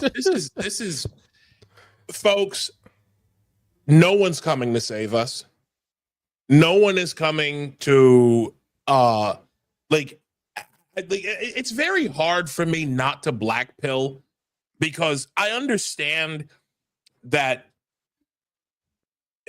Trump's got to enforce the Insurrection Act. He just has to. President Trump has to enforce the Insurrection Act. There is nothing else. There's nothing else that can be done.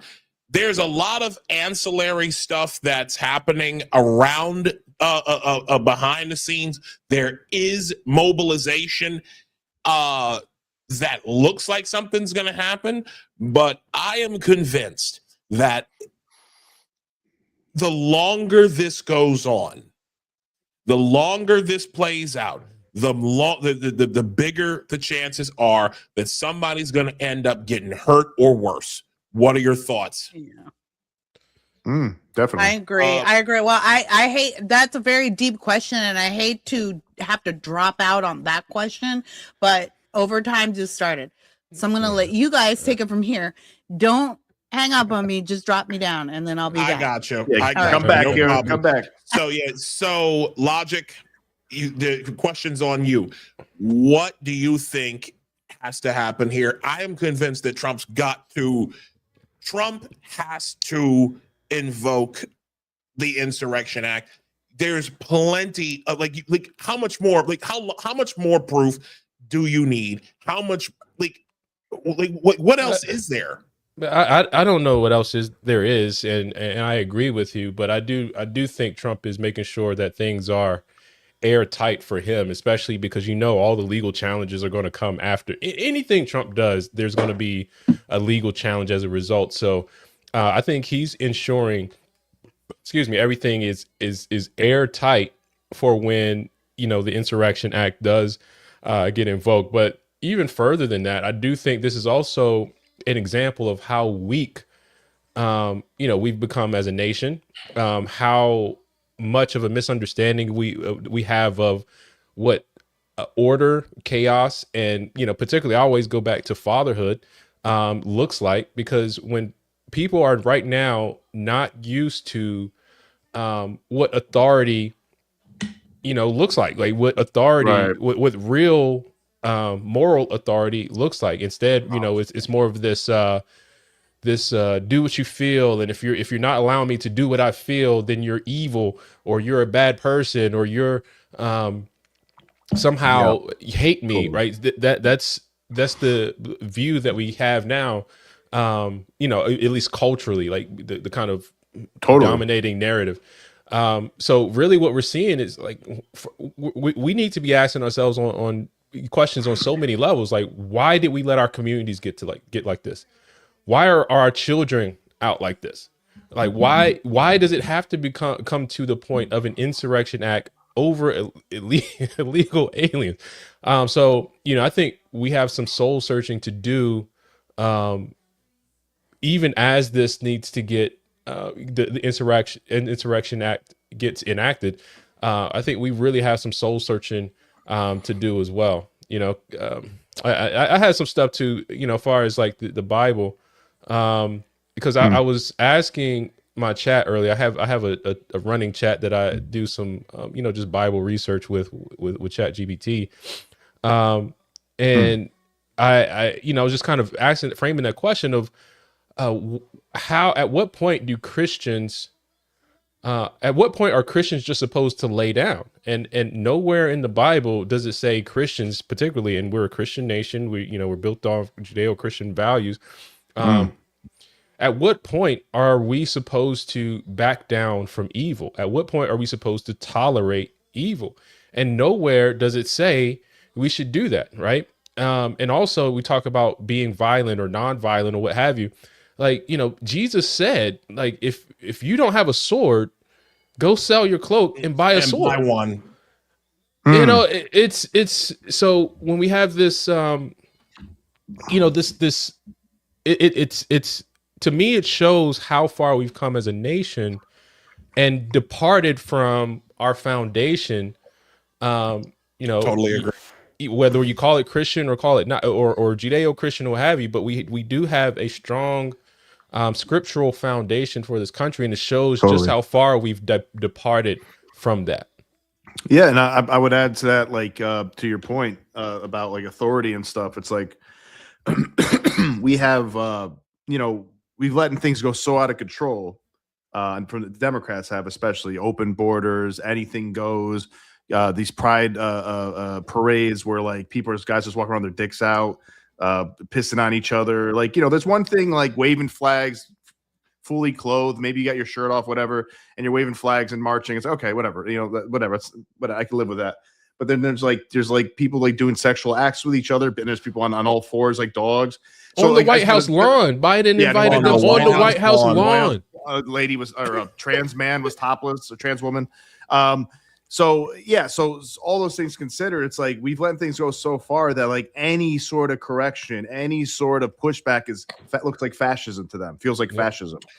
You know, somebody said that somebody said that we have been captured by bystander syndrome.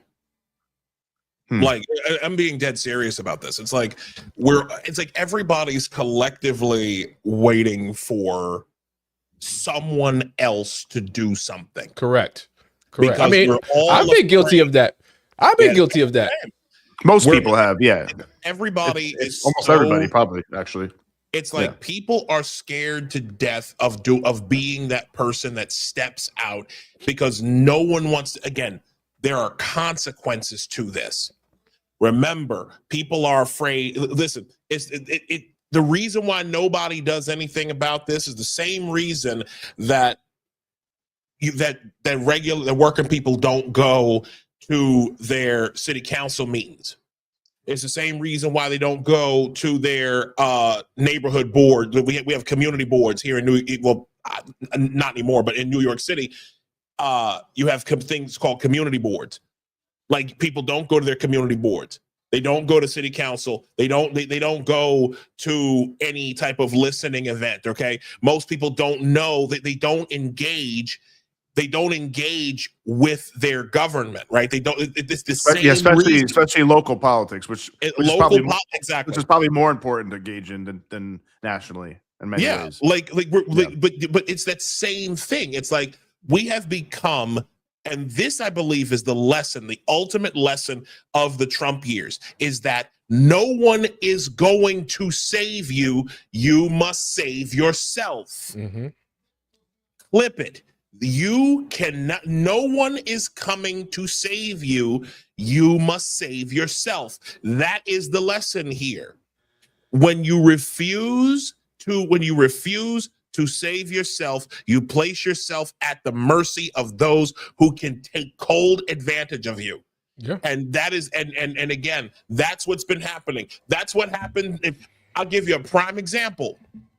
Elise Stefanik, for some reason, I don't know what the exact circumstances were, but Elise Stefanik was going to run for governor here in New York. Okay. She was a congresswoman, right? A well-respected congresswoman, she was coming for Kathy Hochul's ass. And then all of a sudden dropped out of the race before a primary was even called, before a primary vote was taken, because this is election years this year. Yep. Dropped out of Congress too. So now she's not going to. So now my question is, what happened? Why did you drop out? There's a chance. Like, there's this Bruce guy that's running out of that's supposedly running for governor. He lives in Nassau County in Long Island. But my thing is this: Republicans in the state of New York have been so used to living under the boot of one party rule that they've just basically left the state, left like the place with the it's like they've literally left the state to languish in poverty, in population density hell. I mean, but that's what happens, right? I mean, these people, you there's a point where you pack up and flee, and then the place you left, it becomes more dominated with the policies and things that you don't want, right? I mean, you see that in Baltimore. Like, I ran for office in Baltimore City, ran for city council president in 2020.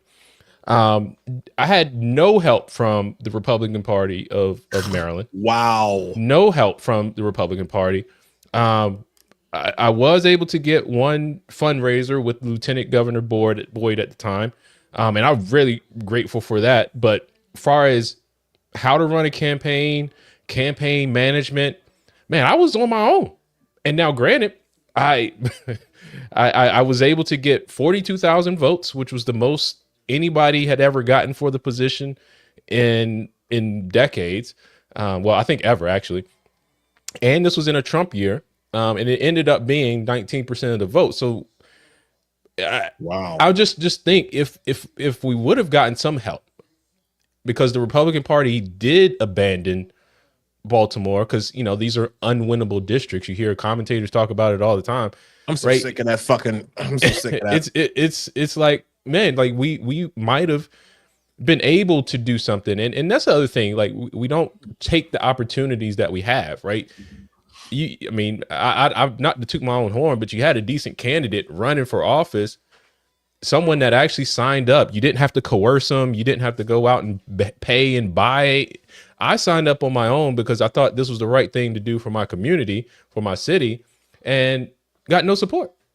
So, yeah. Like, what's the, like, I don't understand. It's crazy because Karine and I, my wife and I were actually talking about this earlier today. And it's like, why in the hell have Republicans just left certain states to their own devices? It's money, I just want to ask a question too, real quick. It's like, how many more states and cities can we afford to do that in before we just lose the whole country completely?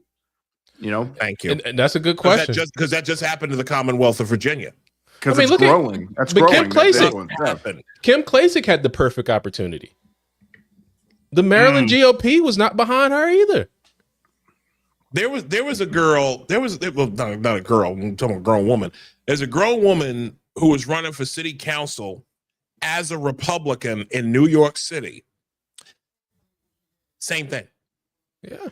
The local GOP. She was running for a city council seat in Brooklyn, and the local GOP was just like, fuck it.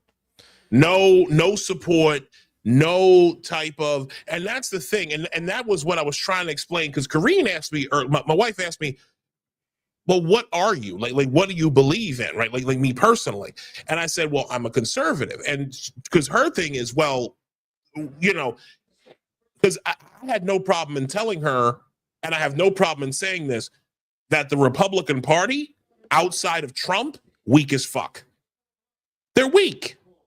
They're weak. They're scared to lose. They're scared to invest. They're scared to actually, take a few on the chin, take a chance on people. Then again, hey, Isaiah, let's think about this. So, unless the Republicans and nationally, or even statewide are really, just totally giving up and don't give a shit. But if they really are making calculuses of like, we need to be really careful where we spend our money, which is what it seems like to me, it's like that makes sense if you're talking about the fact that look at how much money has been going through NGOs and USAID and daycare centers and stuff like that. Somali, all that stuff. That's probably going on across the country. It's probably a blueprint. It is. And they're probably like, we can't, and then the Soroses of the world funding them. It's like, we can't compete with this. So let's not waste our money with it. Let's put it all towards, specific races and put it towards a national race, because we cannot compete with wherever the hell this money's coming from. Well, I'm curious about that. That might be where that is. I'm still curious about that stuff too, because like locally, I'm just referring to Baltimore here. There's a couple of other small parties that are just popping up, and they're running people year after year, candidates year after year. So I don't know if that's Soros money going to the Green Party, into the Democrats, into the ranked choice voting party, and then it's so I'm not exactly sure if it's the same funders of that, but my thing is when you reference communism. Have you guys heard of the Long March? Long March of the Institutions. For the institutions, yeah. So absolutely. This is the communist strategy, right? That we're playing the long game, and right, I get it. Like we have to win. Like Republicans tend to think, we got to win now.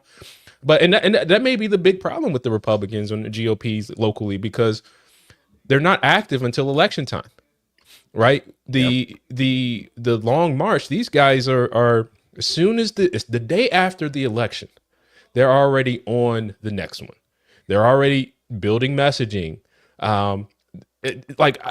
Surveys come out the day after, right? So it's like, yeah. To your point, Logic, when Abigail Spanberger, that CIA crone, when she was sworn in, the lady looked like the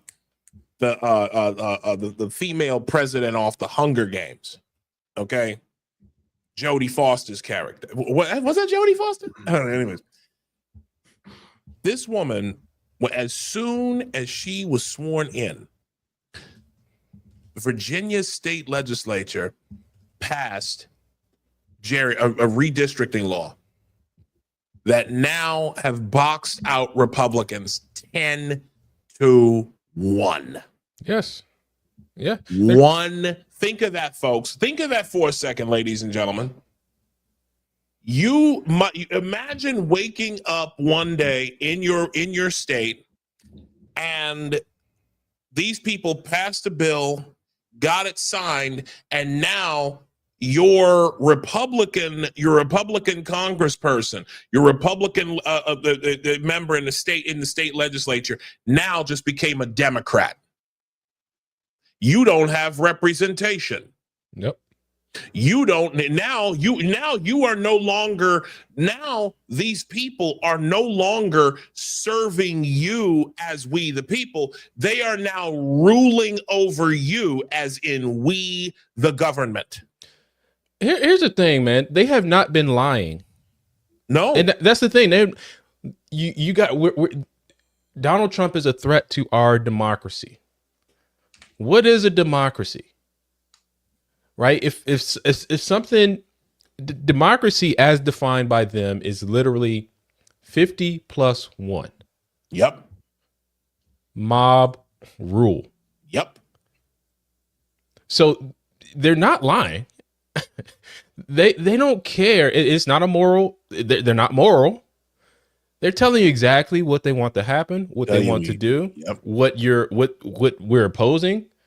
But the messaging behind, they've gotten people to agree with it, right? So, I mean, they're doing the same thing here in Maryland with the whole redistricting. We actually have a Senate Our Bill Ferguson, I think he's the Senate leader, Senate Majority Leader, and he's been pushing back against the redistricting. But I don't know how much more leverage that he's going to have, especially because this is a national Democrat issue, in which this is a national Democrat org movement. So I'm not sure how much more say he's going to have, because it's they're trying to do the same thing with our one lone Republican seat. They say they're trying to redistrict to ensure they have democracy. Yeah, democracy. And 40% of Maryland is a registered Republican, and we have one seat. Yeah, so you got the redistricting, you got the money they're funneling from our tax dollars and these NGOs, and then you have their churches. And what are their churches besides their woke progressive Christian churches, I guess, and in mosques and synagogues, I'm sure as well. Their churches are the universities, right? That's where they indoctrinate everybody. So that's also how they're building their numbers constantly. They have the smartest, and these are the smartest people in America for the most part going to college, and then they put them through the indoctrination, the leftist indoctrination. So they got the smartest people, the people who are most likely to be journalists and communicators and politicians and all that stuff being, going through the whole, we need to eliminate whiteness. We need sex is a spectrum, all that bullshit. And capitalism is terrible. And you go through it. That's what we're up against. And then they have open borders where they let in, 2 million people a year or whatever it is, or more than that. And those people, and then they give them free everything. And then those people are also Democrats. So that's what it looks like. I mean, that's what it looks like to me. Saving democracy, my ass. But yeah, it looks like. Well, Kira's back. Kira. Uh-oh. And the bottom lip is poked out. Wow. Yeah, it was a heartbreaker. That was a heartbreaker. They lost. No. They lost a field goal in OT. It was a interception. Interception, and then they ran it down the field to field goal range, and it's over. Damn. And you know what? I was actually rooting for Caleb Williams. I actually was. I was rooting for him. That is, the Bears were a little cardiac, but you know what? The Bears played cardiac football. I'm sorry. All the way to the end. Well, I want to thank you guys for your flexibility and your patience, and thank you. We're very flexible here, Kira. In fact, it makes the show more dynamic, I think. People listening. Thank you. I'm so sorry. I know I interrupted your flow. You're talking about serious things. No, you're fine. Well, no, America. This is America. This is America. It is America. Kira, listen. We all friends here, and honestly, we are blessed to have you. We really appreciate it. This is great. I do want to talk about one other thing, because how many of y'all are familiar with what happened with between Anton Daniels? We switching gears with Anton Daniels and Corey Holcomb this past week. Yeah, I saw the clips. I'm not sure what happened with that. So Anton Daniels is a conservative, black conservative influencer. I shouldn't call him an influencer. He had he was one part of the Fresh and Fit podcast, I believe. And he had with Myron? No, he's not with Myron. Like him and no. Anton worked with Myron, I think that was a Fresh and Fit pod, right? That's correct. Yeah, I don't correct. Both of them. I could be wrong about that. Correct me, please, if I am. But there was a bit of a dust up because he was on with leftist comedian Corey Holcomb. Yeah. Now, Corey Holcomb is, we talking about that guy. He ain't been funny in a while. I don't know who that is. Well, yeah, I mean, he's been given kind of bitter. I'm gonna go ahead and say he been giving bitter bitch vibes for a long time. This dude. Hate that. But there was not quite on DL Hughley level. Like if you want to talk, you want to talk about bitter bitch. That guy. Oof. But no, but this guy is so who hit the bell? But this guy here, apparently Anton went on Corey Holcomb's show. Now, and there was a bit of a dust up, and I'm gonna play some of that right now. But I do want to get thoughts about this because the reason why I'm bringing this up is because there is a massive schism, we'll call it, or a pushback by Black conservatives against pro-Democrat Blacks. And I want to, and I do want to, it's a big pushback. And I want to, and yeah, so I do want, oh, that's not the right one. Seems like a conversation that's needed to been had for a long time, man. Oh man, you ain't even lying, but I'm gonna play it. Like I want to watch the rest of this because it seems like there's a lot more context this is missing. So here we go. Let me just make sure it's on and let's go. It's bad. Due to America I'm not to bring it down. I'm not getting into that. You dancing around it. And that's why I lose respect for you when you start dancing and kissing Caucasian males' ass. But I don't. Don't do that in front of me because I'm not an ass kisser of nobody. Yes, you are. You suck the dick of black people right now. You doing it. Ooh. Let me tell you what you do. Nah, see, ain't homie, nobody let me tell you something, homie. Ain't nobody gonna tell you. I don't ain't suck dick. tell you Yeah, I don't you do. suck Yeah, dick. you do. So fix you doing that. it right now. I don't suck dick, homie. You doing it right now. Homie, believe me when I tell you. I don't do that. Tell you. I don't do that. Listen. So don't come at me with no dick sucking shit. I'm gonna give you the same energy you give me. Let's switch seats. I'm with it. Homie, I don't do no dick sucking shit. I'm a motherfucking man. I don't do no dick sucking shit. I don't give a fuck about none. Well, I tell you what, watch that dick sucking shit, because that'll go bad. Call it what you want. I don't do no dick sucking again. I'm right here, right now. All right, that's what I'm saying. I'm gonna respect you. Dance around it. Dance around it. No. I don't do no dick sucking shit. I'm gonna respect you because it's your platform, and I flew out here to have a conversation. We good. But you're not busting up on me. We good. I did already. I don't do dick sucking shit. Put the microphone right down. And that's how, and the reason why I'm playing that is because there was some information that happened before. There was a conversation that happened before all this, but for those of you who are not aware of the dynamic between Black conservatives and Black and pro-Democrat Blacks, I'll explain it to you, or at least I'll try to. Then I'll get everybody else's thoughts on this. Pro-Democrat Blacks, to borrow Sonny Johnson, shout to Sonny, to borrow her terminology.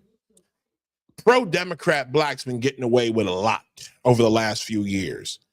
They don't really, the assumption, the natural assumption, folks, is that Black folk just automatically vote Democrat and that's it. Mm-hmm. They don't ask. They don't ask questions. We just, there are so many instances. My mother even has told the story of how when she was 18 years old and it was her turn to vote, the first things that my grandmother told her, "Well, you're Black. We vote Democrat." Oh, wow. And again, this has been the expectation. The numbers bear this out. Democrats, Black people during presidential elections very often vote in the 90th percentile. Wow. They vote in the 90s for the Democrat. And it has been this way since the civil rights movement. But and what ends up happening now, what ends up happening normally, folks, is that if you're Black and you're a conservative, you get called a coon. You get called an Uncle Tom. You get called a race traitor. You get called, well, you're not standing with your people. Okay, there's a lot of this that happens, but there's a pushback. Logic, I know you. Well, actually, no. I want to talk to Kier about this first, because I'm sure you've seen that. What have you seen regarding this, and what type of pushback do you offer in that like to this particular situation? Well, I don't really understand this clip. I know Corey Holcomb. I didn't know the other podcaster, so I don't know how to contextualize it at all, what I was watching. But I don't really mess with this anymore. I used to do it back in the day. I've got about a 20-year career now in this business, and so back before we had a thing called podcasts, back before we were all just bloggers, I was one of sort of the original conservative media, and so the Black conservative media figure was definitely an anomaly, and kind of new. I came up with Sonny knows, we came up together, and it was an anomaly. And so a lot of my early work, I would get the calls to go on back when we were just starting streaming. Then one of the biggest streamers in politics was Huffington Post at the time. They were one of the first people to get a streaming channel, and they figured it out early. And I would go on Mark Lamont Hill's show all the time. I was on one of his regular panel guests.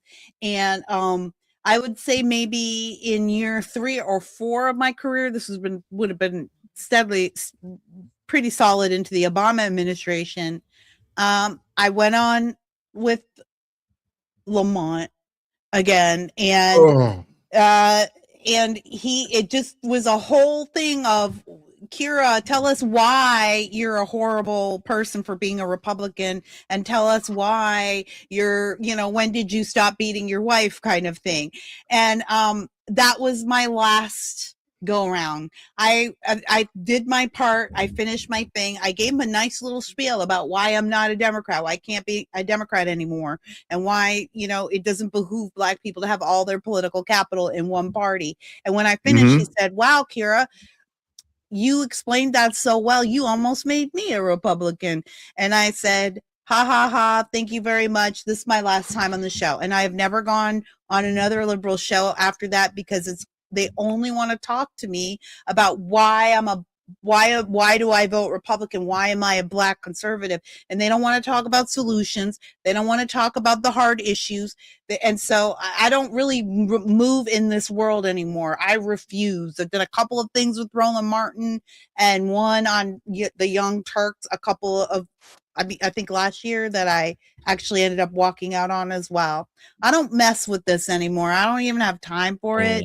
I feel like, here's the way I feel, that some people, that's their gig. Sonny does a great job sort of being an evangelist for center right politics, or just common sense, really. And but not me. I'm not into it anymore. At this point in my life, I just feel like if you get it, you get it, and if you don't, I'm not the one to persuade you, and I don't have the time to convince other Black people that, voting the same way for 75 years is a losing proposition. I spent the first part of my career doing that. After Charlie, I just felt like, I don't know if I want to persuade anybody anymore. If you don't get it by now, I don't think you want to get it. I don't really mess with it anymore. And you know what? And I'm done. Like, I don't care about the insults anymore. Believe me, get called a dumb white girl every day by somebody. Don't care. I'll do what I want. I'm 51 years old. I'll do what I want. Yes, you will, honey. I call you a dumb white girl, though. A dumb white girl. I get that a lot. Yeah, dumb white girl. I want to be white. Yeah, like I'm just sitting here wishing I could be white. I can wake up white someday. It's ridiculous. I love all the comments too. Like, they're never going to embrace you, never going to accept you. Yes. Right. But yeah, we're just on the outside looking in. Like, well, listen, white people. Hey, please. Guys, can I get some porridge? I can be white too. Can I have some mayonnaise? Mayonnaise looks pretty good out there. Good Lord. Good Lord. I do. By the way, no shade to mayonnaise. I love mayonnaise.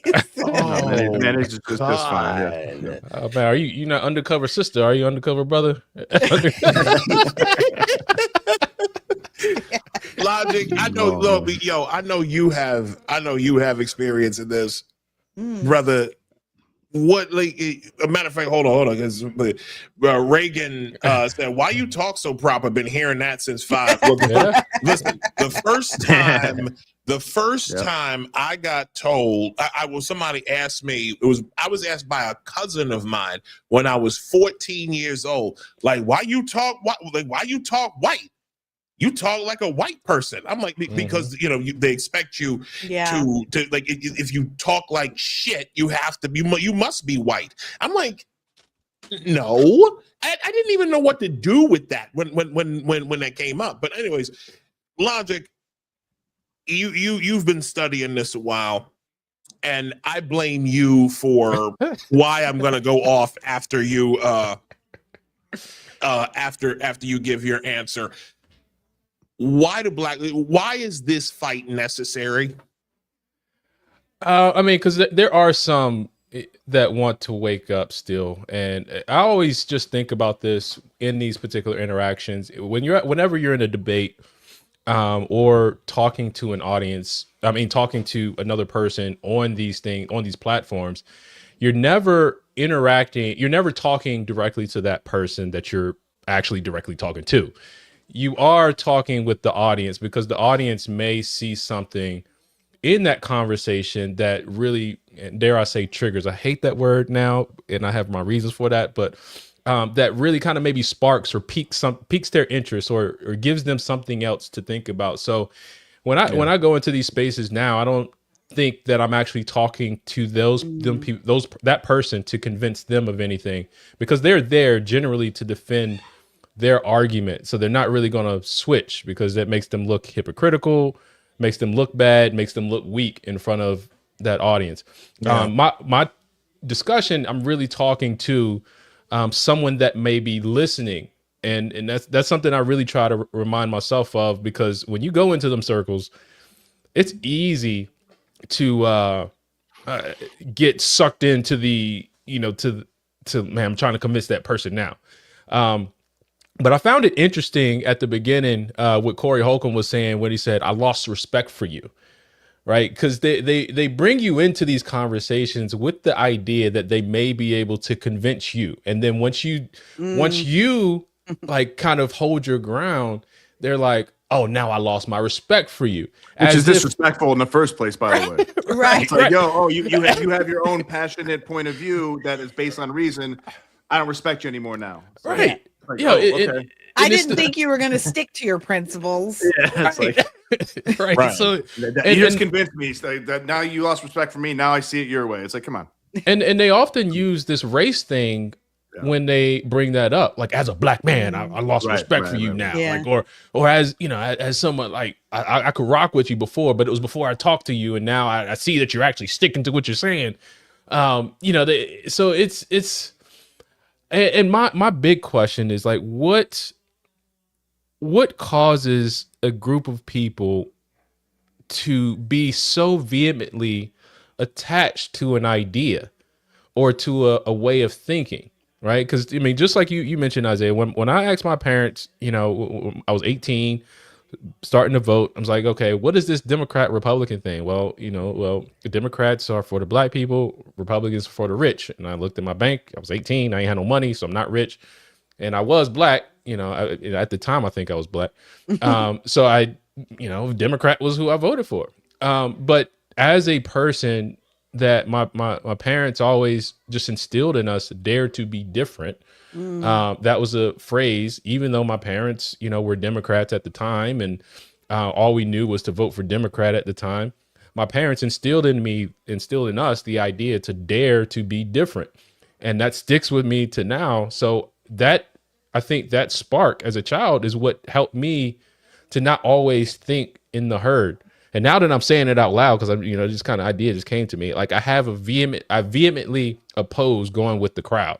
Right. So it's like anytime there's a herd of people moving in a direction, I get nervous. So I'm like, that's my kind of energy. I'm like, yo, I gotta go this way. Like, I've been like that. I've been like that too.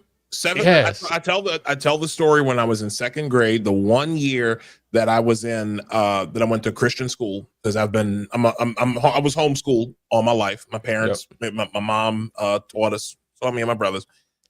The one year I went to a Christian school in Catonsville, and hold on, what school did you go to?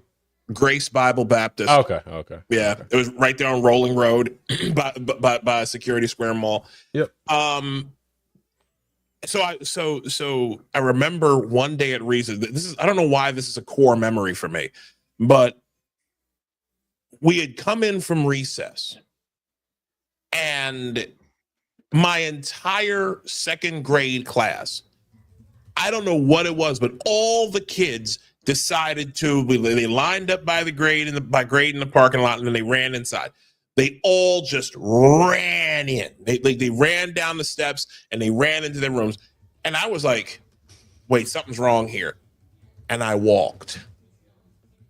I let the crowd just run in, do whatever they wanted to do what they did. And I walk in, I'm like, I didn't know what the commotion was. So I walk in, every single kid, my teacher had put every single one of them kids' head down on the desk. Immediate consequences. And I was the only one who, Miss Shields, I hope she's still alive. I don't know where she is now, but that woman did not punish me because she was like, you were the only one who was orderly. So I'm used to standing alone. Like I'm used to being an individual. I'm used to, like, I'm the only left-handed person in my entire family that I know of, because I think my niece might be left-handed. Well, do better, Isaiah. Do better. But the point I'm trying to make is this group identity that Black people are obsessed with, that pro-Democrat Blacks are obsessed with. The fact that so many Black people feel like they can't have any kind of community with someone who thinks even a little bit differently from them. My thing now is, because I'm like this, because I know what they're going to say. They always call you a coon. They always call you Uncle Tom, the race traitor, some type of, you're not standing with your people bullshit, right? Your self-hatred. Meanwhile, y'all motherfuckers still vote Democrat.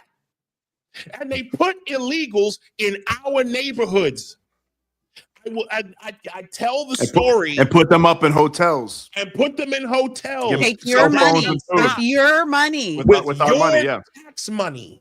With our tax dollars. How dare you? And I mean this. How dare you sit there and talk about how I'm a race traitor for voting for Trump, when y'all sit there and take it when y'all will vote for these people as they put illegal aliens in hotels that were built specifically to put illegals in. You know what? Hold on a second. Let me do this right quick. Since y'all want to play around. Oh. Now what? There's Black MAGA. Yeah. Dark MAGA. Dark MAGA. See that? Dark MAGA. And then what did people like the residents of the South Side of Chicago get for their trouble? A big old concrete monolith called the Obama Library right in the middle of their park, of their green space, of some of the only green space on the South Side of That's Chicago. the most hideous That's thing what they I've ever get seen for in my their life. things and their votes. It's wild. It's And the Tower of taxes. Sauron. It's like, It looks like an Imperial from Totally. Empire and Star Wars. I feel like we're joking about it, but guys, I don't believe in accidents anymore. I don't believe in coincidences anymore. I think it's a very ominous sign that thing is going up in the middle of the South Side. It's horrific. I would like. They are supposed to have a basketball court in it, so. Oh, thank God. Maybe that'll have a little bit of charm to it. It'll soften the rest of the library. Well, I do want to go back to what Logic said though, because he talked about, you're not talking to this person, you're talking to the people out there. And that might be listening. And I love that. I think that is what, and that is what I will take with me, when I talk to other people, because I used to be you. That's what I did. If you go to my old podcast, Just Listen to Yourself, it's a critical thinking podcast. It's kind of where I made my name. And it is really just, it's talking to liberal me. It's talking to Democrat me, really. It's just a podcast where I just talk through ideas. Like, what would she need to hear to think through this idea? But I really did decide I didn't want to be in the business of persuasion anymore after Charlie. But one thing I do say is that that's me, right? That's just me. And it takes there are all kinds of soldiers on this battlefront, and everybody has to figure out what they're good at and where they, somebody has to be the persuader, right? We can't give up on persuasion, but I realize that, life takes you through different. So I want to make sure everyone knows that just because I said that's what I do, what Logic said is very important, and we need those people out there. And I do think they're going to be younger than me. And some people in my age group are doing persuasion work. I am no longer there. I'm no longer interested in it. But if you do want to hone up on your critical thinking skills, I suggest you go find my old podcast, which I'm sending you to it, and I do not get paid for it anymore. If you go click on that, Kira does not get any money. But I do think that there are some good exercises there for learning how to think critically. And Sunny Johnson was one of the people I came up with through this, and we learned together. She was actually one of the first people who became my friend in this movement, and I think she's like one of the smartest women out there, even still. We don't do the same thing, so we're rarely in the same spaces anymore, but that was always where she was. She was like, you're speaking to these people out there.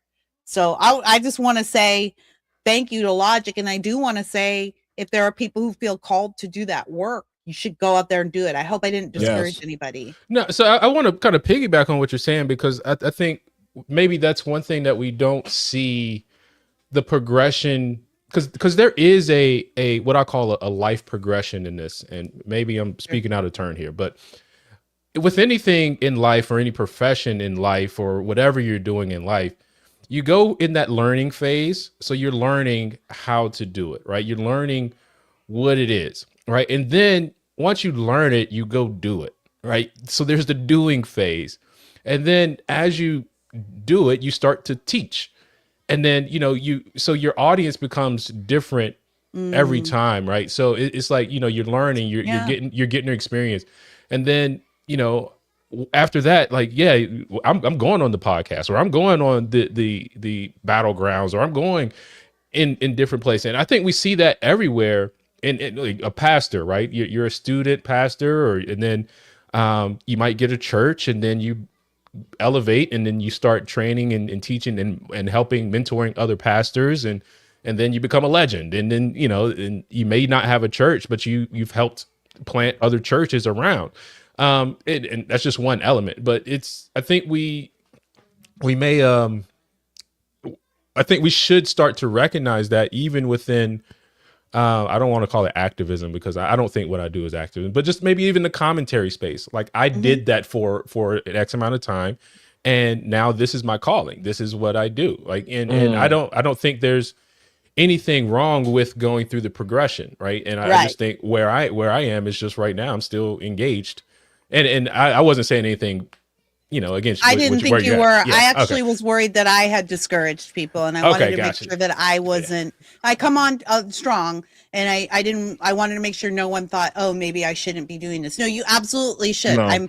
I'm a tired, worn out, empty nesting, old school activist. So passing the baton. Right. Period the torch. I mean, just like people who've been doing physical labor for too long, and their back starts to break, you lose you can start to lose your drive and optimism and of literally casting pearls before swine. Yeah. And after a while, you're just like, I don't know if I could deal with any more of these arguments. I don't know if I could deal with being disrespected on here or whatever. That's where I'm at. Or even messing up personal relationships. Sometimes you're just like, all right, I think I've tried enough. And to that point, other people, younger people have the energy, the enthusiasm, and they should carry the torch 100%. And there's the wisdom that comes from that. Right? And I had to cut off two people this week. I had to cut off two people this week. Two co-workers, especially after Logic saw it. I had to cut off two co-workers today, a couple days ago, because one, it was like I couldn't take the concern trolling, the public concern trolling, which when you try to make me seem like I'm crazy. Okay, I'm just worried about you, man. Like, yeah, I'm worried about you. You know, like, and then another guy was just like, you know, and pardon my expression, but homie was like, yeah, fuck that nigga, son. He hate his own people anyway. I'm like, hold on a second. It's very ignorant, man. It was so, yeah, I showed you the screenshot. Yeah, you showed me. Like it's ridiculous how your entire, it's like y'all were okay with hanging with me and doing stuff before you knew what my politics were. Yeah. Or even when my politics was something different than before. But now, because I'm not a Democrat anymore, I don't just, flick the lever for Democrats automatically like all us black folks seem to do. Y'all don't ask questions. You don't you're not interested in figuring anything out. All you do is y'all will sit up. I'm telling y'all, you will sit up and complain about how racist Kathy Hochul is, and then turn right around and vote for the bitch on election day. Mm-hmm. Y'all will. Wasn't she the one with the laptop thing? Yeah, that was the one who said that black kids in the South Bronx didn't know what a computer is. Didn't know what it there's. Oh yeah, that's the one who went, yo. And then she said something black else. folks in the South Bronx are from the Stone Age. There are black kids in the South Bronx who don't even know what a computer is. Who don't even know what the word computer means. Matter of fact, they're like the Flintstones. There's a clip of Kathy Hochul that's even worse, where she's in a black church and she starts telling the parishioners not to spend the little $200 tax rebate that she was giving out, not to spend it all in one place. Don't go to the liquor store. Yeah. I'm like, you telling a church full of black folk. Hold on, she was in church saying this. I'm gonna look for it now. She's in the wrong place for that. That's like in the final days of Kamala's campaign when she was like flailing, it was clear that she was just a mess and they were throwing everything out there. And she's like, every criticism, she was always 10 steps too late, right? Like every criticism, she's like, oh no, I have an answer for that. And so one criticism was, when she was losing black men. And then they sent Obama out there to scold black men. And then Kamala all of a sudden had like this plan aimed at black men, and it was deregulating marijuana and reducing prison sentences. Yeah, that's what she thinks of black men. Yeah, that was her big plan. Like, we're gonna go win black. No, we hear you, black men. We hear you. We're not paying attention to you. We hear you. We've sat down and we have thought about what it is you need. She went to the barbershop too. Did she really? Yeah, her and Doug. Went to the barber shop. And what's funny, I wasn't even offended by the plan because I guess it didn't affect me, and maybe I've been called not black for so long, so I guess the plan wasn't for me. Right. Like, it didn't even you didn't even mistake it for aimed at you. It's like, right. Okay. No, I know. I did say, I said, man, black men should really be offended by this, though. No, that's what my husband said. He was like, I think I'm offended. What are we?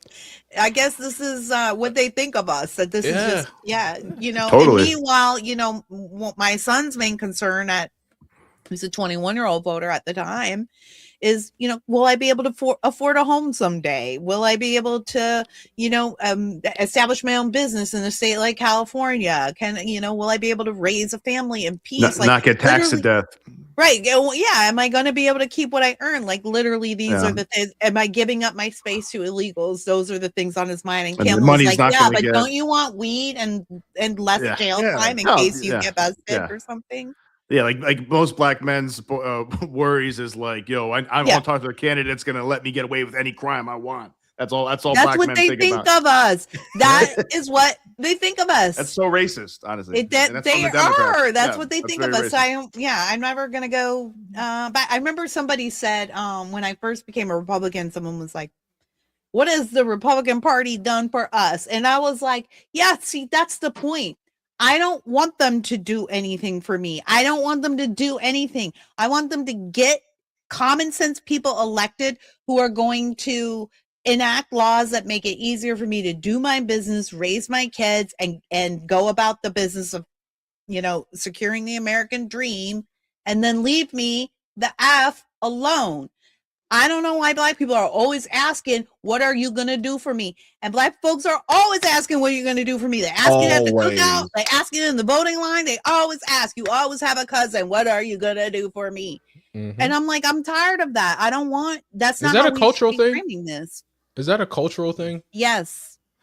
It is. It is. Defined by who? Like who, I guess, who or what defined that culture? That's a good cultural question. element.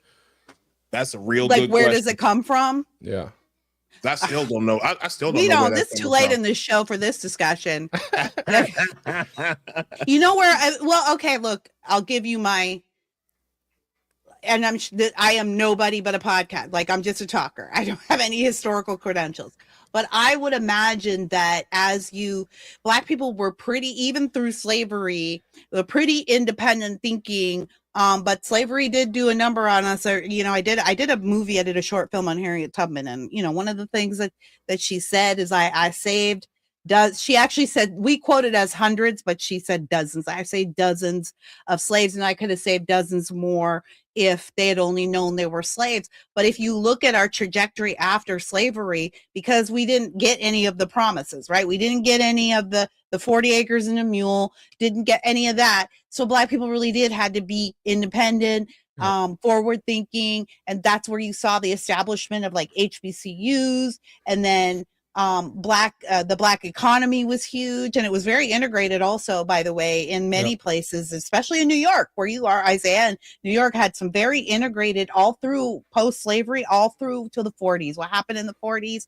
Welfare. And then it was a concerted effort. James Baldwin actually talks about this in his books. When he wrote his books, it talks about his teenage years in Harlem in the 40s and how the government came in and started co-opting the church, and started like sending in agents to the church to let the church become an influence in the Black community. And everything became oriented towards group thinking. Yeah. It was easier to deal with them as a group. When Black people were thinking as individuals, they were succeeding. First Black millionaire, they were leading in entertainment. They were leading in sports. So when they were allowed to think individually, and all we have to do is look at this podcast, and see like how individual thinking Black people are doing compared to group think Black people. And they created a welfare system, took out the head of the family, who was supposed to teach his family to think and lead his family to think, took out the head of the household, replaced it with government, told women they didn't need men. Right. They didn't need to be mothers. They didn't need all of this stuff. And then you become completely dependent on a system. And that's where we are. Yeah. So that's the difference. Then you look for handouts. Yeah. And then you look for and then you say, well, and then you literally don't know. Like, of course, that question, what have you done for me, is now second nature. Yep. It's like my brain, your brain, you're thinking of it like, how can I do for myself? And what can the government get out of the way to let me do that? You're not asking, how are they going to get me to the next level? That is the difference. And that's been stolen from us. It's not supposed to be that way. It wasn't always that way. The public education system has enslaved the Black voter. And I would like to add to that too, is with the head of the household thing. I do think, because plenty of Black people are not like that, right? Like you guys, and it's I think a big part of it is to the extent that there's more fatherlessness and Black families. Of course, obviously it's not across the board, but if there's a higher percentage of that than other groups, which I think is the case, I'm not sure, but I think that's the case. Yeah.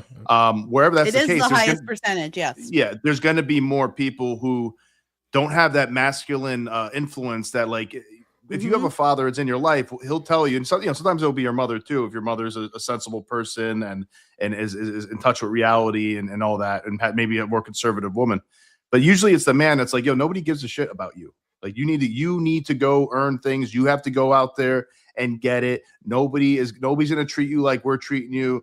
You got to go out there, because as soon as you're an adult, nobody cares. Nobody's going to help you. Nobody cares. You know what I mean? And that's something I think, you don't learn that from your mom so much. Usually mom is like, I love you, I'll do anything for you, and you deserve the best. You deserve this. Moms are nurturers, and that's great. But dad gives you reality. Usually, usually, and of course I'm speaking in generalities, but dad is the one that's like, nobody cares. You gotta work hard. You gotta get back to work. Oh, you failed. Go get back at it. Go back at it. And I think there's a higher percentage of black families that don't have that, and anywhere you see that, white families, Patrick Latino Moynihan families, it's a common thing. Against this, and he paid a very steep price. He lost his entire reputation and career. Patrick Moynihan, one of the greatest Republican thinkers, and in the 80s, he wrote about this, and he said the black community is a bellwether. It's a canary in the coal mine, and you look at what the government has done to them, stripped out the father, and now the whole community, it's been flipped. It's inverted. It used to be that 13% of black kids were in single parent households. And now that's totally been inverted. And he was saying the black community is an example of what will happen to the larger community of America if we don't solve the problem for them where they are. Well, the woke left, which we didn't call it woke then,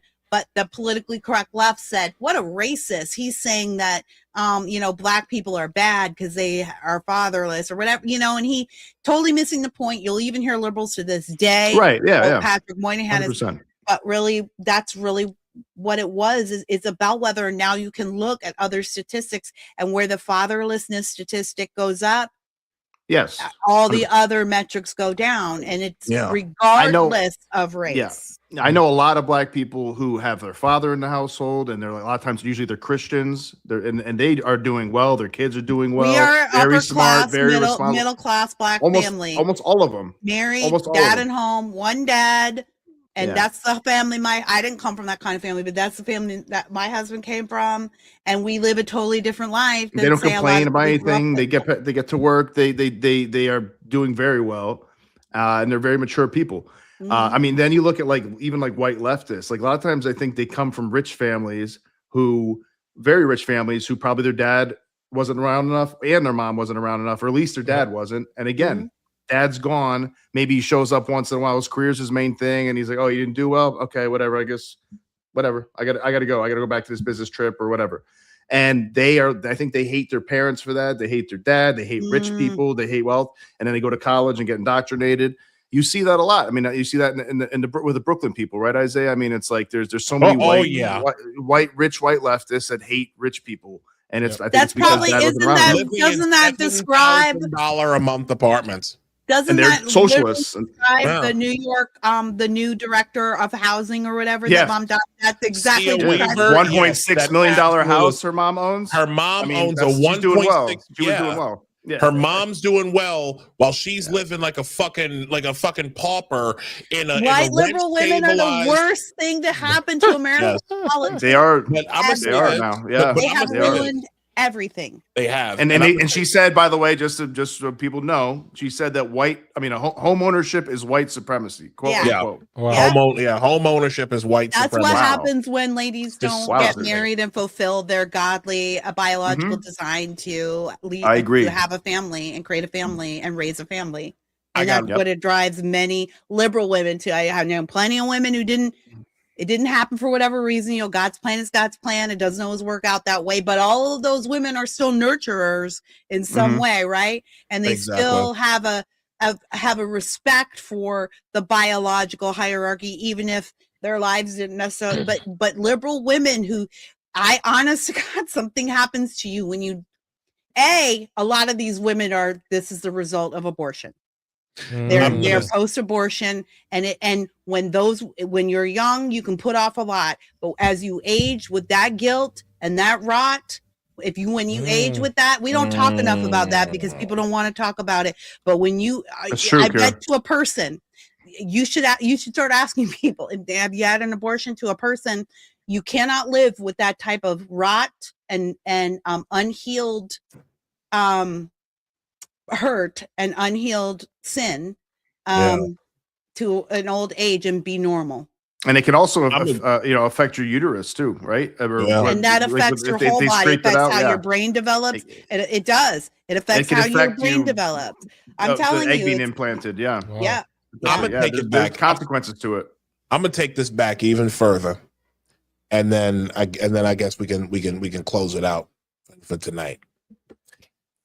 And I want to say to Giovanni, F you in advance.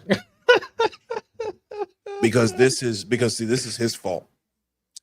This goes back. It's the term, once you see it, you can't unsee it. Mm-hmm. I want to take us back to 1854. We're going to go to 1854. This is George Fitzhugh. Okay. He wrote. Have you guys heard of him? Have you guys heard of him? Have either one of you heard of George Fitzhugh? No, does this have to do with this book I saw you reading on X? You posted about it. It's called Sociology in the South. Sociology for the South. And I actually went and bookmarked it so I could buy it later. Well, you don't have to buy it because I will email you a copy of it. I have the link to it, and it's all Logic's fault. This is a matter of fact. I think that's going to be another hashtag that we're going to have besides Apostate Radio Live and hashtag for those who strayed. It's all Logic's fault. There we go. I want to give you an excerpt from chapter 5. I read this today. Okay. This is from chapter 5, a whole chapter on Negro slavery. These people have not changed ever. Okay. Let me get this nice and go down right here. At 150. Tell me if this sounds familiar. Okay. Let me see. Where am I going to start at? Now it says, I'm going to start right here. Children cannot be governed by mere law. First, because they do not understand it. And secondly, because they are so much under the influence of impulse, passion, and appetite that they want self-sufficient control to be deterred or governed by the distant and doubtful penalties of law. They must be constantly controlled by parents or guardians who will and orders shall stand in the place of law for them, whose will and order shall stand in the place of law for them. Very wicked men must be put in the penitentiaries, and he's going off and off. Now it is clear the Athenian democracy would not suit a Negro nation, nor will the government of mere law suffice for the individual Negro. He is but a grown-up child and must be governed as a child, not as a lunatic or criminal. The master occupies towards him the place of parent or guardian. We shall not dwell on this view, for no one will differ with us who thinks as we do of the Negro's capacity, and we might argue till doomsday in vain with those who have a high opinion of the Negro's moral and intellectual capacity. Secondly, the Negro is improvident. Mind you, folks, this was written in 1854. I'm telling you, if you are a black person in America, I'm telling you, and if you live in an urban setting, you've heard some of this shit. The Negro is improvident, will not lay up in summer for the wants of winter, will not accumulate in youth for the exigencies of age. He would become an insufferable burden to society.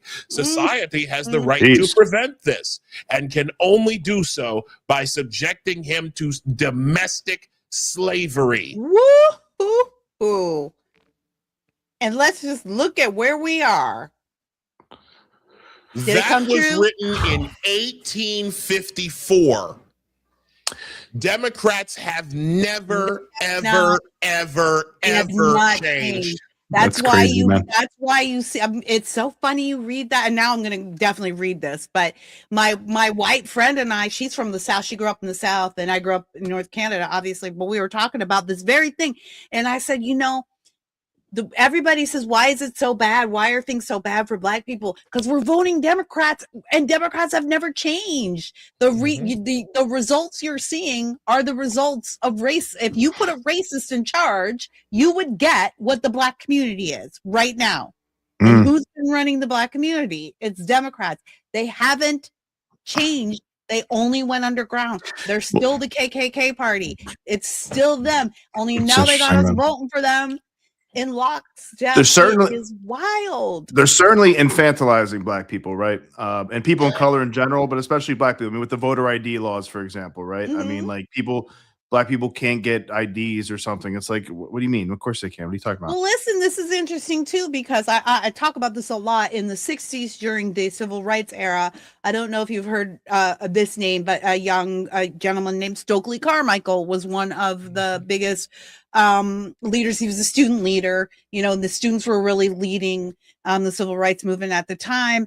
And when they got a lot of victories, they defeated segregation. Stokely, then there was this big push. The NAACP, I think he was one of the founders, actually. There's this big push to move into politics. They wanted to get black people into government right away. Yep. And he said, no, I don't think this is a good idea. We are not ready. We have not been trained. We have been kept outside of the education system. We've been kept outside of the political system, and we don't know what we're doing. So we need to train ourselves. Otherwise, we're going to go to government and we're just going to become patsies. We're just going to become, basically, he said, like children to the masters there, because they're going to know we don't know anything, and they're going to be able to manipulate us. So his useful idiots too. He wanted to see a moratorium on black candidates for a few years. He got outvoted on that. Welcome in the Jesse Jackson, Al Sharpton area, and then eventually Stokely Carmichael became like a hardcore leftist and abandoned all that good sense. But he was one of the only people out there at that time saying, we're not ready. And I think about him probably every day.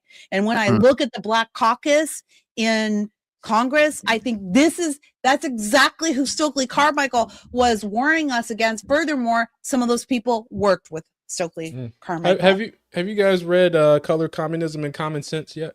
Not yet. No, not yet. I have that on That's Manning Johnson's book, right? Manning Johnson, brother. Manning Johnson. Yeah, I thought I hear it a lot. That is my communism Bible for for right now. So go ahead. But before you have to hear Tony Evers, the governor of Wisconsin.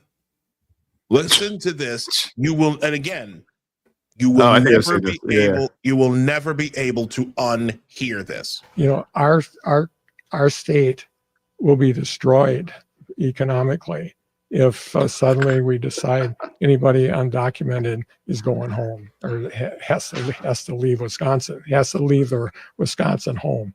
And you think about dairy farmers, you think about anything agriculture in the state of Wisconsin. It is absolutely, the majority of the work is done by people that are undocumented. So think about what our state will look like. I mean, whatever good things are happening right now in the state will automatically disappear if they start coming into Wisconsin and taking on undocumented folks. How did they do it before, man? Give us our slaves. Right. How'd they do it before? I mean, after the slaves, were freed, and before they just let in a bunch of slaves. Yeah, that's and they're always people, and you notice they never talk about. They're never accusing Latinos of being your dentist or your nurse. Nope. They're like they're the people who clean your toilets and pick your food. That's who they are to them. And also, isn't it? And also, white people aren't capable of doing that work, I guess. And all these people voted for minimum wage laws. And the same people, they voted for here in California, you get $20 an hour to work at McDonald's. And guess what? We get lectured to every day about how we won't be able to afford anything if we kick out the illegals. Well, that's an admission you're using illegal labor because the minimum wage is too high and unaffordable. Exactly. Who will pick our cotton? That's basically who's gonna clean your toilet. Who's gonna wipe your ass? Didn't Hunter Biden? He said that he did a crazy podcast interview recently. One of the things he said was like, "Who's gonna clean your hotel room? Right. Who's gonna vacuum the crap off the carpet? Right. Who's gonna clean your luxury penthouse hotel room? Right. Like you don't look when you got a problem with Consuela. Wait, the racism again. These people these people cannot be any more racist than I have ever. I'm sorry. Don't ever, and I'm gonna say this, and then we close out. Don't ever approach me about why I vote the way that I do ever again. Because this is the party. The Democrats are the party that stuffed all these illegals in black neighborhoods. They did so, one, because they didn't want them anywhere in their neighborhoods. These white ones, they didn't want them anywhere near their neighborhoods because, again, when I lived, case in point, when I lived in Brownsville, Brooklyn, which is to the south and east of Crown Heights, there were 4 homeless shelters in my neighborhood. They kicked out all the single mothers, all of the war veterans, the Vietnam War vets, kicked them all out, and guess who replaced them? Illegals. All the people who had come, all the people who were bussed up from the southern border. The ones who have been put in the Row and the Roosevelt hotels, both of those hotels are now closed. Muerto. Done. They're gone. Muerto. Okay? The fact of the matter is the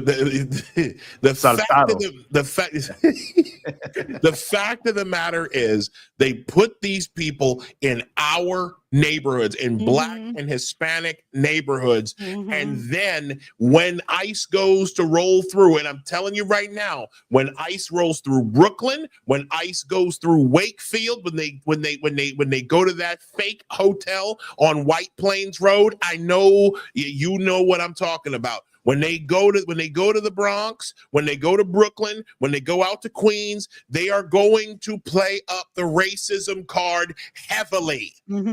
I am putting my New York City and my New York State viewers on notice. I'm putting everybody on it right now. When ICE goes through these neighborhoods, you will see the racism card played into overdrive. Prepare yourselves, because that's how they're going to do this.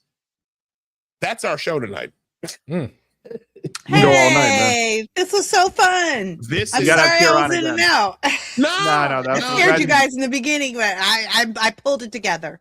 I'm glad you stuck it out, Kira. That was great. Kira, we are so thankful to have you. You are a breath of fresh air.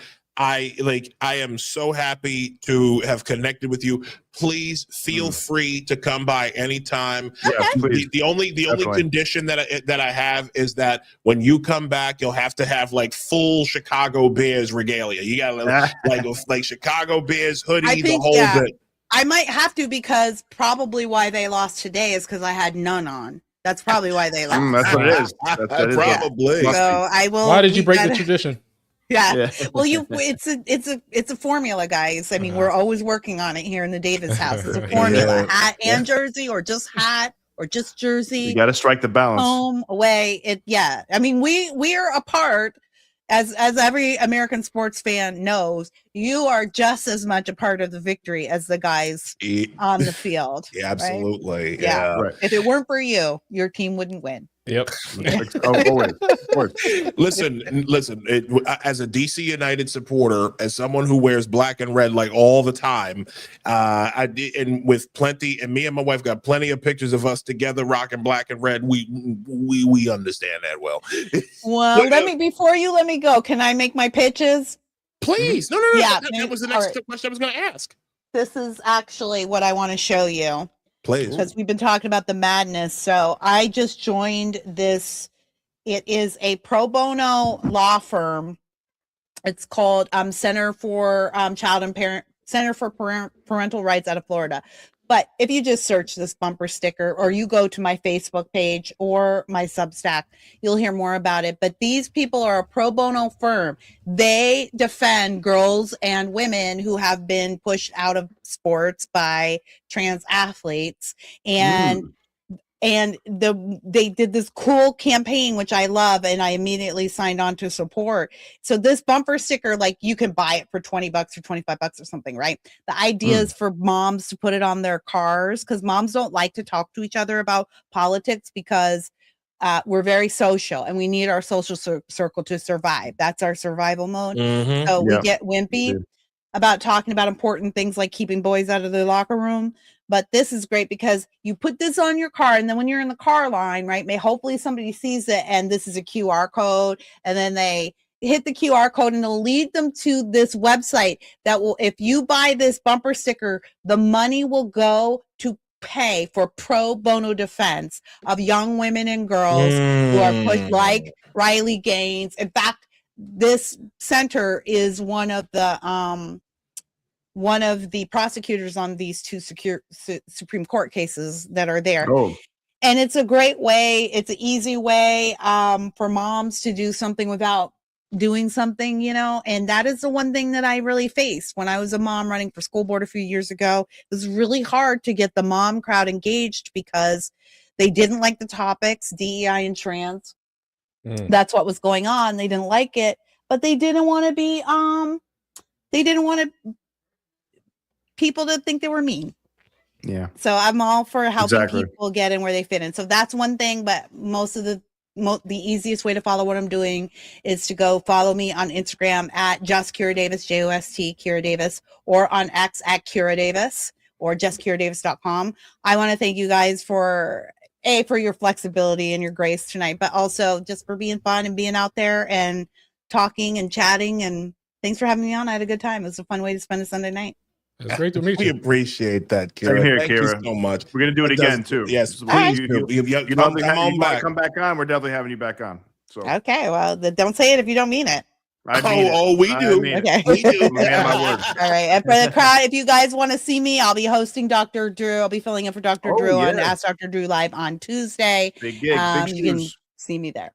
Yeah, That's where I know I'll for sure be next. Thank you, Awesome. Kira. Thank you so much. Enjoy the rest of your night. Enjoy that California sunshine, and we're gonna talk later. All right, sounds good, guys. We'll talk. All right, Kira. Thank you. All right, good night. yo. Thank you so much, everybody, for joining us this evening. That is episode 40. I am Isaiah Carter. That is Mr. Nino Chavez, and of course below is Logic. We thank all with Metro Conservative Media. Shout to you guys. You guys are great. Next week, the 25th, we are back with an old friend of ours making his return. Is Mr. Mikhail Olson. He was with us. Moves. Yeah, he was with us back in September, right after the tragic assassination of Charlie Kirk. And we're going to have him back on next weekend. We are looking forward to that. Once again, all of our socials, goodness, come on. Well, all of our socials, Isaiah L. Carter, Nino Chavez X, and of course you can follow us on the show. Our show page on X is at Apostate Radio NY. And again, if you like what you've seen here, you want to support us financially, please do so at buymeacoffee.com/apostate radio. We will see you all next Sunday night. Also, Yes, sir. also follow us on YouTube if you didn't mention the new Apostate Radio channel. Yes, I am. Oh boy, I completely forgot. And Rumble as well, if you guys are on Rumble. Yes, follow us on the new YouTube channel. Please tell your friends, like, subscribe. We are at, hold on, I'll tell you right now where our follower count is. We are currently at 346 subscribers on the new channel. We thank each and every one of you. Tell your friends, tell your family, subscribe, turn on all your notifications. We will see you next Sunday. Thank y'all so much. Thanks, everybody.